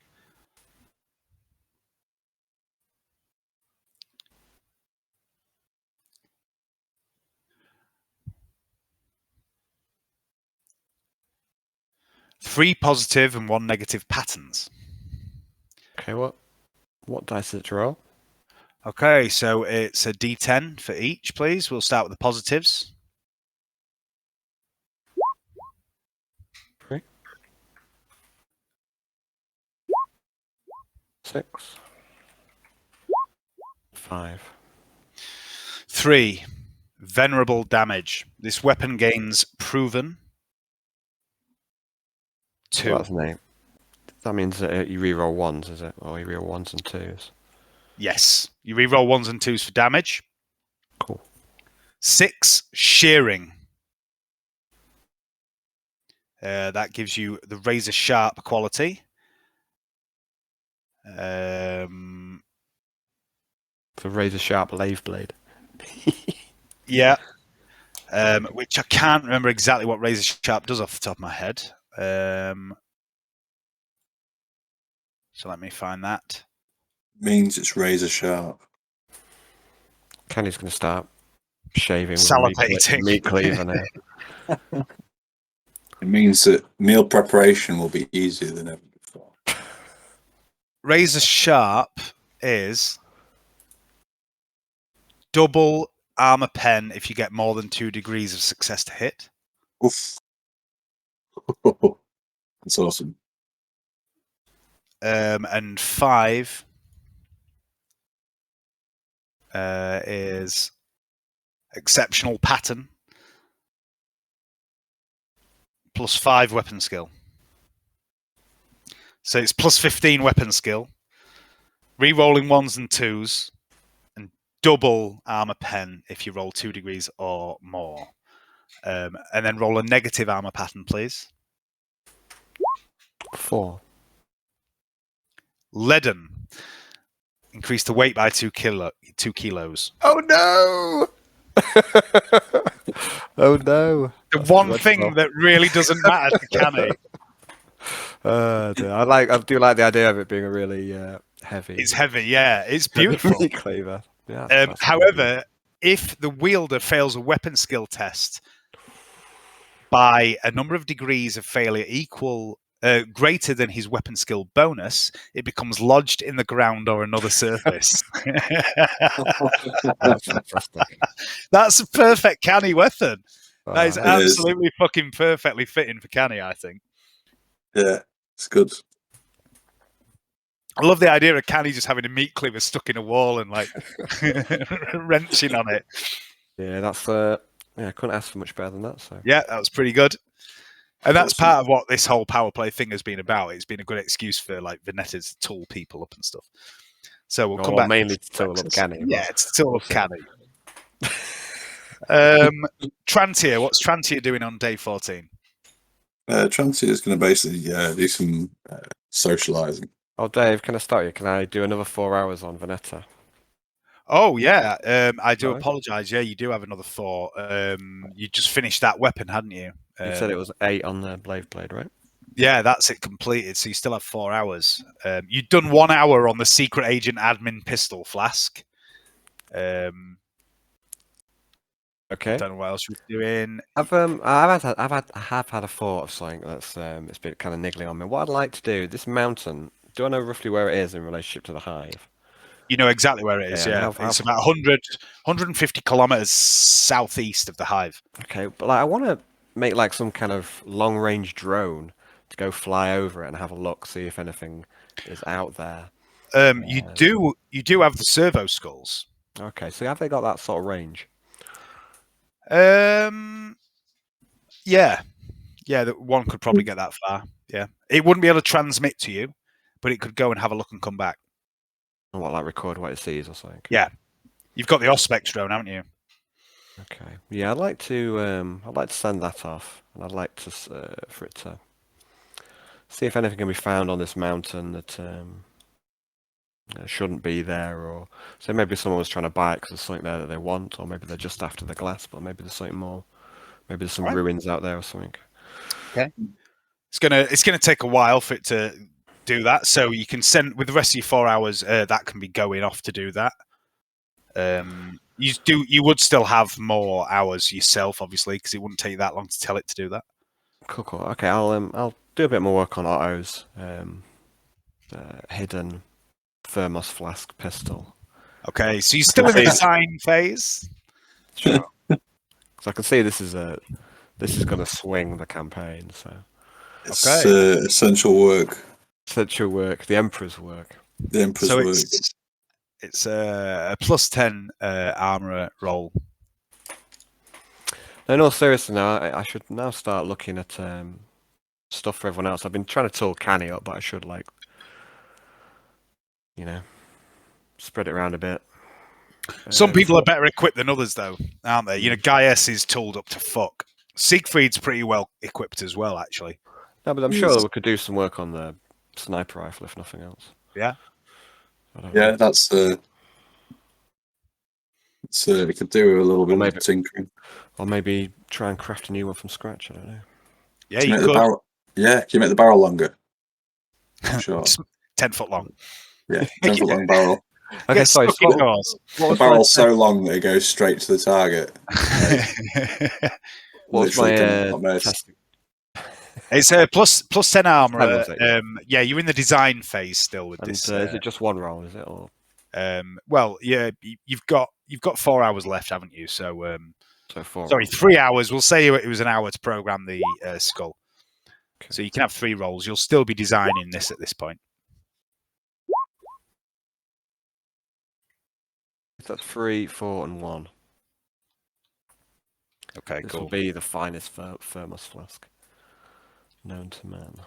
So this is for designing the actual whole thing. When you come to making it, you'll get to choose whether you want to modify a flask or build a flask, and also whether you want to build a pistol or modify a pistol.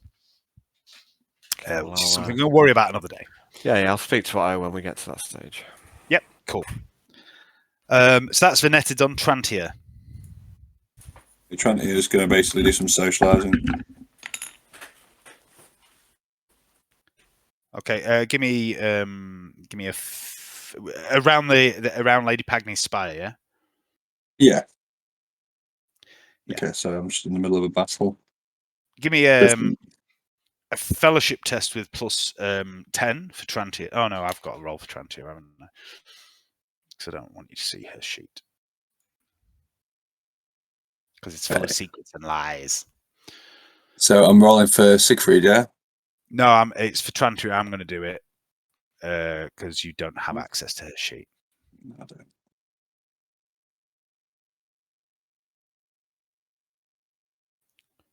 Something weird about Trantia's sheet. Every time I open it up, it fucking takes ages to do anything.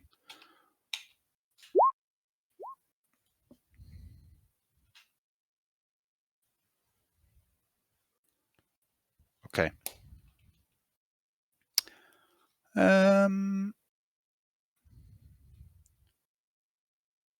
Okay, he's done Siegfried.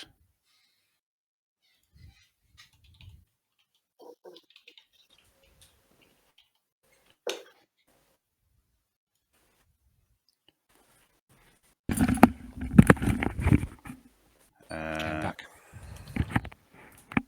Okay, welcome back.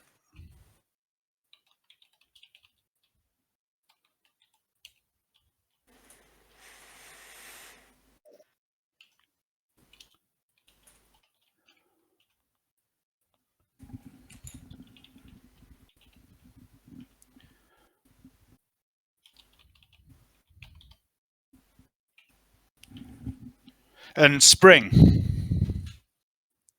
We'll send Spring a roaming. Roaming. Okay. I like the idea that Spring just fucking wanders around the hive on her own and comes back absolutely unscathed every single time.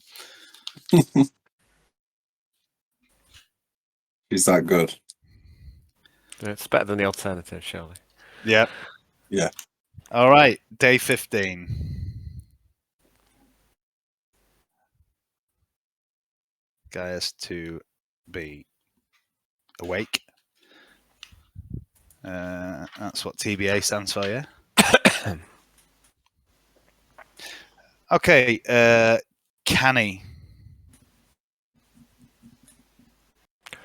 Canny. What is Canny going to do? I will go for another. What's it called? Working for King Sanchez. What a low risk one. Yep. Okay, so give me a fellowship roll. It will be plus 15 again for your peer and your reputation. What you So got? -3. Okay, cool. Okay, Siegfried, what are you up to? Okay. Siegfried's going to try and pay a visit to. I'll try and go and also try and arrange a meeting to go and get. I don't know. I want to try and infiltrate House. What they call Rosa. House Rosa. Yeah. House suspect. House suspicious. So I want to go and have a look. I want to go and I want to get. I don't know. Have a snoop around. So how do you want to go about this? Are you just walking there? Are you contacting them? What are you doing? Tell me what you're doing. I'm just going to. I'm just going to go there. I'm just going to head over there and just see what's going on. Okay.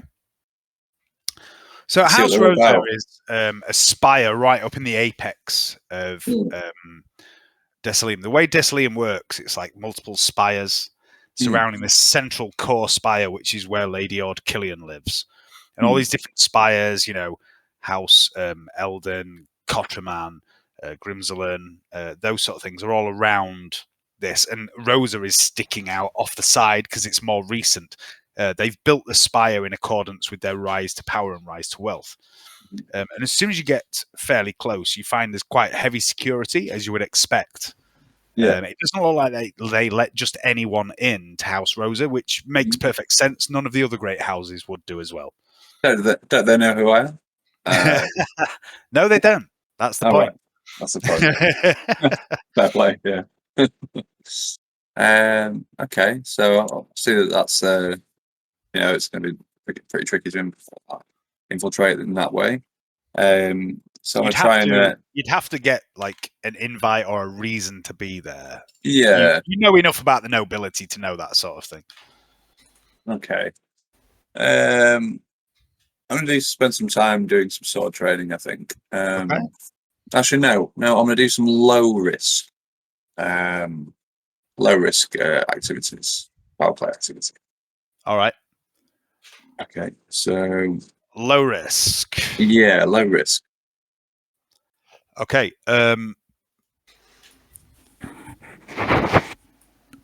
So give me a fellowship roll, please, and you will have.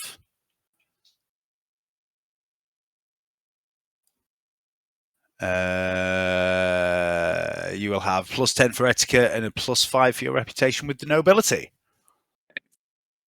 15. What you got? That's good. -3 degrees. Okay. So low risk. That's what I thought. I'll go for low risk. I've done pretty well with the high risk. I'll go to low. So I don't think my look's going to last that long. So okay. I was right. Just to let you know, Siegfried is currently winning the not race for power play. In one way or another. It's not a race, just remember that. Okay. It's not a race, that's why I'm making Obscura and bacon sandwiches. Yeah. Titulos, chain? I feel a bit uncomfortable now that I'm winning. I feel like I'm being too competitive. You're not winning by a great deal, I'll be honest. No, I wouldn't imagine I would be, but See, yeah. slow and steady wins the race. You see, if you have Yeah, a load of Obscura at the start of a race, yeah, that always improves through at the end. So Titulos, is it sticking to chain weapons? Is he? Yep. Yes, he certainly All right. is. Otto, what's Otto doing today? Otto is going to do some research into the other doors. So I'm going to do some research into the Dark Mechanicum in the Mansions records. All right. The sort of things, sort of activities that sort of gets up to the things that would be classed as heresy The things that make a heretic a heretic. I want to know All right, all about them. I want you to make a little roll for me right now, Otto. Okay. This is in the Mansion's records. This is in Mesmeron's records. Yes. Okay. So this is going to be probably one of your harder rolls because it's not something you're not familiar with her filing system, for want of a better word. But I know someone who is. Alyssa. She is, and you can invoke Alyssa if you want. I'm going to. But first of all, I'm going to tell you. Okay, what you can do. You've got a common law machine cult as a basic skill. Have. So that's only a 22. It's not brilliant. No, it's not. But you get some other stuff. Where do you get this other stuff from? Let me think about this. Tech use? Has it got tech use? Oh, no. I remember where it is. No, it's not tech use. So it's that common law machine cult. Yeah. There's going to be 2 roles here. This is the first one. This is about what you know. Yeah. And you will get a... Where's Otto? There's Otto.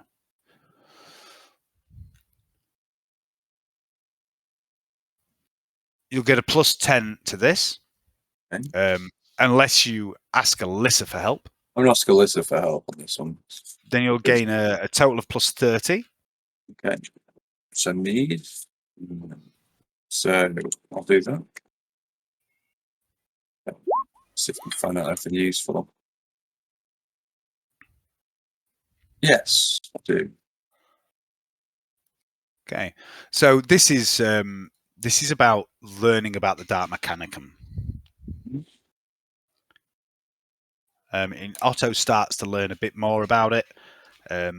What this might do is eventually grant you this skill as a full skill rather than a basic skill, but only relating to the Dark Mechanicum. Yeah. Meanwhile, I would also like you to make an intelligence test as you go through Mesmeron's files. And this will give you a +10, please. Yes, very good. So it's 4 degrees of success. Nearly 5. He's so clever. So very clever. So you start to look through Mesmeron's files for information on this Cyric Scale character. And after much digging around, you find some files. They're not Mesmeron's files. They appear to be part of the files stolen from the Tricorn Palace. You know, the ones that she was accused of stealing that she says she didn't steal? Those ones. The stolen files, yeah? Yeah, the non-stolen files. Yeah. And in these files, you discover that Cyric Scale is a dick. Many decades ago, in fact, over a century ago, was a member of the Ordo Hereticus. But he withdrew from the organization a few decades back and has rarely been seen since. But you don't find any explanation straight away in these files as to why he was declared heretic. He went legit, see? He went legit. You do find, tucked away in the corner of Mesmeron's files, some of which digitized, some of which are actual copies, like paper, parchment copies. You find a roll of parchment amongst all these. The author's name is smudged and ineligible, but the rest of the scroll can be read.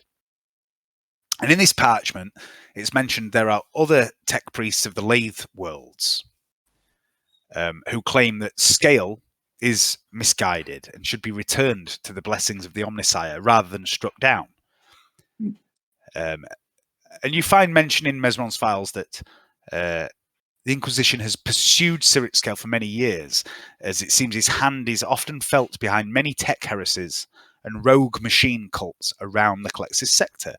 And he has been for many years suspected of being the mastermind behind a heretical group known as the Logicians. The Logicians, Otto. Something rings a bell. You begin to rummage around in other files that Mesmeron has borrowed, and you find it.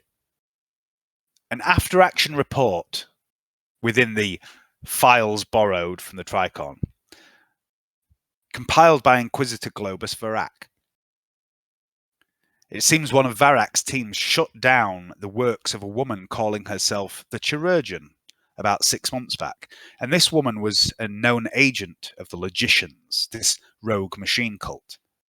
She had been conducting illegal research in the rundown Koskala district of Hive Sibyllus. Koskala district? That rings a bell too, Otto. You flick through more of the borrowed reports, concentrating on the ones written by a certain group of people known as Cell 41, the team that brought down the Chirurgeon. And there it is. You knew you'd heard of Koskala before. Cell 41 were the same team that were involved in the Black Cylinder incident and the business on Iacanthos. And you quickly reread these reports from these two incidents. And there's something there. A report written to Varak by someone calling themselves Vladimir Stenheiser. A psyker who claims to have killed someone called Seth the Voice with a bolt round to the head. Stenheiser took a datapad from Seth's corpse, which contained a badly written, egotistical, unfinished autobiography written by Seth, a known agent of Felroth Gelt. And in this autobiography, Seth claims he was recruited by Gelt on the world of the piety of Seth, and had been taken there by a man named Theodosia, after being augmented by someone called the Chirurgeon. All the pieces beginning to slip into place here. The Chirurgeon, an agent of the Logicians in Koskala district, taken down by Cell 41. Theodosia, the man who recruited Seth, all That's taken down by Cell 41. I'm going to take another look into. I think just from an out. It's yeah. So Seth yeah. was born in Koskala district, where the Chirurgeon was. Okay. Is that a hint to go to the Koskala district? No, it's a very long way away. It's on a different world. I'm just pointing out that all these things are connected. Well, what I think it is, what Johnny thinks it is that it's basically he's also responsible for this whole brainwashing technology that was on Iacanthos. So that is one of his heretic crimes. That and producing AI and also illegal weapon services and things like that. So he's basically like I think he's been trying to construct an army or trying to destabilize the entire region through tech heresies, and therefore needs to be hunted down and destroyed without mercy. Okay. But that's my theory, because it seems like these when I look a bit more of it, obviously to find this out, I'm looking a bit more into the Icanthian reports and things. See if I can find any more information about Icanthos so that Otto knows what Johnny knows. And I mean, at this point, Otto knows what Johnny knows in regards to Iacanthos. So Otto knows what Cell 41 know about what happened on Iacanthos. Everything about Tissiak, everything about Seth the Voice and what he was up to. Otto now knows all that. Yeah. Okay. I'm trying to remove some metagaming. Good. Well, yeah. You do think there's more to be found in Mesmeron's files. Mm-hmm. Okay? I'm looking a bit further into this. Other instances of other rebellions. I want to look at for some reason, I want to look at the Tranche War. I want to see what's. I want to look into the Tranche War and see. And Dave's like, are you sure you want to do that? Yes, I do, because I believe I want to find out how this war started and why it's still going on. Because yeah, I'm gonna look into that. Something for another day. You've learned everything you can for today. Okay. Veneta. Fucking rolls, man. I shouldn't be rolling that for you. What shall we do? The trench war, Johnny. What interests you about the trench war? I want to see how it was, how it started off, and Would it surprise you to know that I have all that information ready? no, it wouldn't. It wouldn't, because I believe that might be I don't know. That might also be a product of Heretic activities as well. It's also been featuring in the other campaign as well. So Yeah, there's exactly. Hey, it's coming to an crossover. end. It's coming to an end in the other campaign. Or is it? Mm. But yeah, so I don't know. I think it's all linked. I mean, what I would try and do is like as Otto, then try and correlate these reports from different planets and triangulate the possible location of where this guy might be operating between, and then cross-reference it with all the shipping patterns and things like that, and shipping routes, and then look into the files on the certain ships that are related to House Rosa. And see if any of those are going to the trench war, and if so, if this guy is actually operating out of House Rosa as his base of operations, and that's why they're making so much money so quickly, and if they're using mind control on the governor of this planet, which is quite likely, slash also the I don't know if. Don't know. It's from, I think, from the other campaign. Sort of like these willpower tests. This is Johnny speaking. These willpower tests we've been making with these public service broadcasts. Oh yeah, that's all. That's obviously like something to do with the old mind control. Yeah, the old mind control and stuff as well. Got elements to that, hasn't it, Johnny? Obviously, that's what it is. Mm-hmm. So is that like a normal? I want to look into that and see if that's a normal Imperial procedure to mind control. You don't know that that's happening. Yeah, that's definite metagaming on that one, buddy. Yeah. All right. Okay. But it's just a thought. But anyway, it's Venetta now. What's Venetta up to?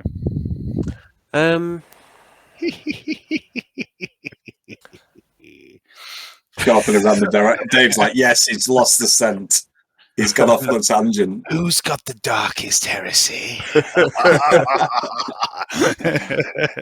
Listen, Dave, it's like behind there's another layer in the onion, and behind that is a mirror. So many onions. It's just a pile of onions. And then between the onions, only tears. As we well, there will be tears, Johnny. Oh, excellent. Fantastic. Okay. Dear. Right, so what am I going to do with Venetta? I'm not... I'll figure it out.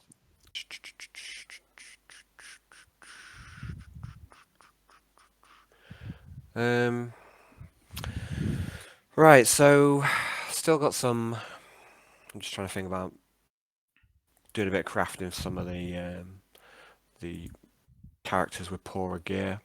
So Spring hasn't got the best armor on that. She's got a set of flak. She doesn't wear it all the time. She does have a set of flak. I'd like to. There's this other part of this damaged techno weave robe. I think I've still got some on Venetta. Yeah. I'd like to maybe make that into some armor for Spring's arms and or legs, depending on how far it goes. All right. You're going to spend 12 hours on that? Yeah, I'm going to start putting some work on that. Wait. So what I'll do, because it's getting quite late, it's nearly 11 o'clock. Uh-huh. Rather than sit here and work out what all that will be, I'll have that ready for next time, and we'll begin next session with that. Because I have to make some, you have to make some rolls, I have to do some calculations, I have to work shit out. So next session we'll begin with you doing that if you want. Sure. Okay. Praxis, I'll ask fucking Hayden about it. Oh, by the way, Venetta, as you're doing this, it will be the design phase anyway, on this armor for Spring.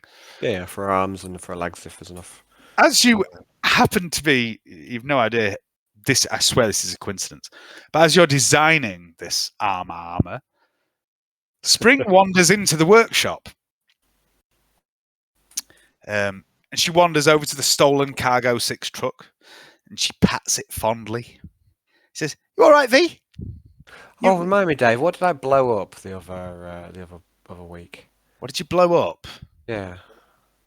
So I thought it was originally this truck or something, but then Hayden tells me, no, it can't be that truck 'cause we needed that for another mission. So I can't remember. I thought I blew up a vehicle or something, but with a melter bomb. And I met Suzuki. Do you know what I'm on about? I didn't just imagine this whole. No, when you met, you didn't blow it up with a melter bomb. You attached a teleport homer to it and teleported it into the mansion.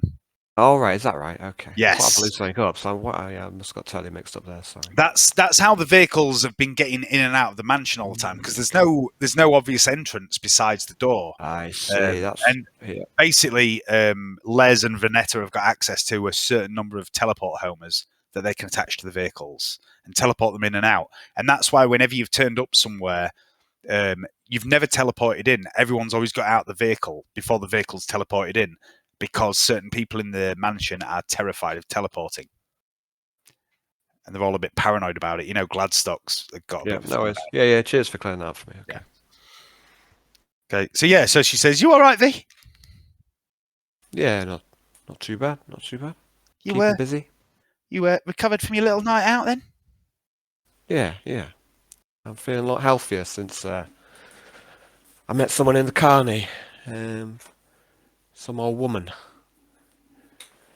Covered in blood. Oh yeah. A bit weird it was, but yeah. Feeling a lot better since that day. Yeah. Oh, I'm covered in blood. Yeah. You have a good time that night? We had out with Kenny on the town, What I remember, yeah, some of my memories can't be real. But I don't know, must have been something in those pills. Yeah, it might have been real, V. It was great fun though. You're busy. You got a minute? Yeah, always got time for you, Spring. Well, like I ain't so good at like the readings and the writings and all that sort of thing. Yeah. Do you want me to read something for you, or No. I'm trying to write a letter. See, yeah. Trying to write a letter, but I don't know how to write some words. Well, most of the words, to be honest. But there's some that really got me stamped. So I was wondering, right, if I tell you the words, can you write them down for me? Of course I will. She beams at you, a big smile. She holds out a piece of parchment and a metallic quill that looks like it's got a small piece of an arm attached to the side, a little mechanical arm. It's very small. Okay. You've been robbing somebody. Has she robbed Otto? You might have robbed your quill. I don't know. You better not have. Okay. So the words. V. You ready? You ready to write? Yeah, all right. I'm ready, primed and ready. The words is club, doubt, Okay. secret,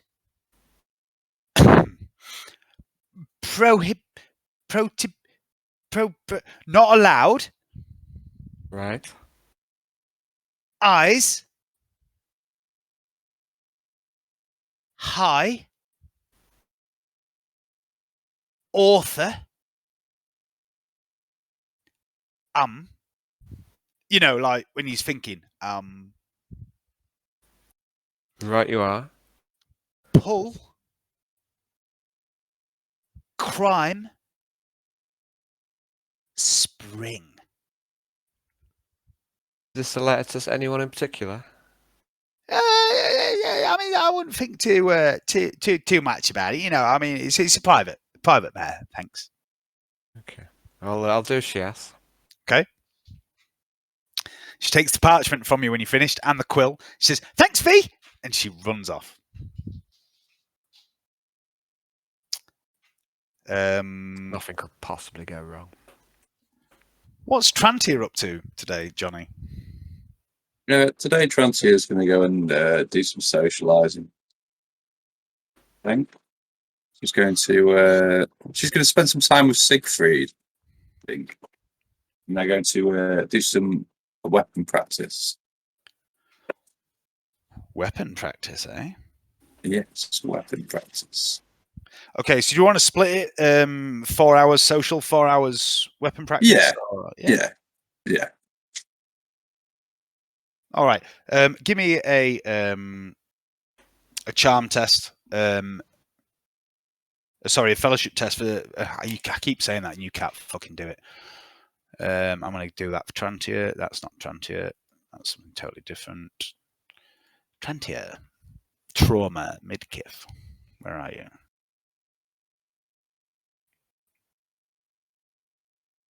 Come on, Trantier, you fucking whore.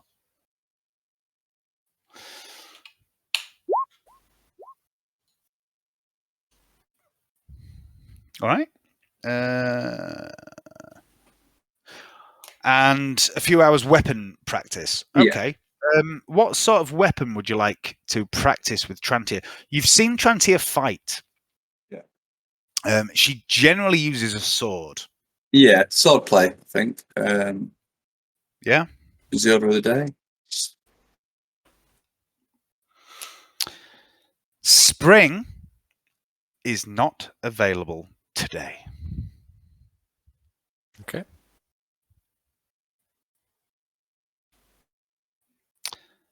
That's the end of day 15. It's 11:05. We'll call it there. All right. Cool. Good stuff, Dave. Excellent stuff.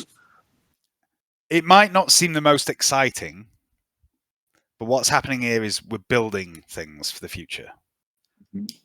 We're building a lot of different plot leads, building a lot of different storylines that there's been little nuggets of. And the idea is that a thing is going to happen, but after that thing happens, basically, I'm just going to fucking give you the game, and you will be able to do whatever you want with it, and you'll have all these different leads that you've heard of, and that's how the game will progress from there. Excellent. Is that when we all get back together again? Or well, you might get back together before that, but there's a certain event on the horizon that's planned, that's already all written out. I've already got all the maps and everything ready for that, and you are moving that back and forward in the timeline by certain things you do. And also, in addition to that, all these other little bits and pieces, all these little nuggets I keep dropping, the ones you show interest to, I flesh out more. And so eventually you'll get to a stage where you have free reign and you tell me, I want to go and look into this, and that's the direction the game will take. But there will always be me in the background fucking with stuff. But no, it's interesting to notice that there's things I've mentioned months and months and months ago that I thought you'd ignored, and it's starting to rear its head, like Alan tonight mentioning this mountain. And there's a couple of things that you've picked up as well, Johnny. I thought some of these things were things that you hadn't paid much attention to, but it turns out they've all lodged in your memory, which is quite interesting. Because as I've said from the beginning, this is an experimental game. And this is what I do with this game, is I throw little nuggets of information and see what sticks. Just as a test, it's one of the things I do, just see what you're interested in. And it turns out that you fucking remember nearly everything. So yeah, but yeah, there's going to be a lot of new additions to like the Intel page on Roll20 coming up in the next couple of weeks, to do with all the stuff you've learned tonight. And that's basically going to be like your official Inquisition files, and you can basically create your own objectives and missions from that. Which it might work, it might not. Who fucking I really knows? want to find this Heresy. I really do. Well, this Cyric scale. Yeah, we need to bring this guy down. I think he's responsible for fucking everything. Cyric Scale's like, I like Cyric Scale. He's really cool. I wish I could tell you more about him, but I do like him as well. I like the heresy he's been up to, but it's you know, from an inquisitorial point of view, it's heresy that needs to be put. You know, we need to put an end to. because the end game of it is obviously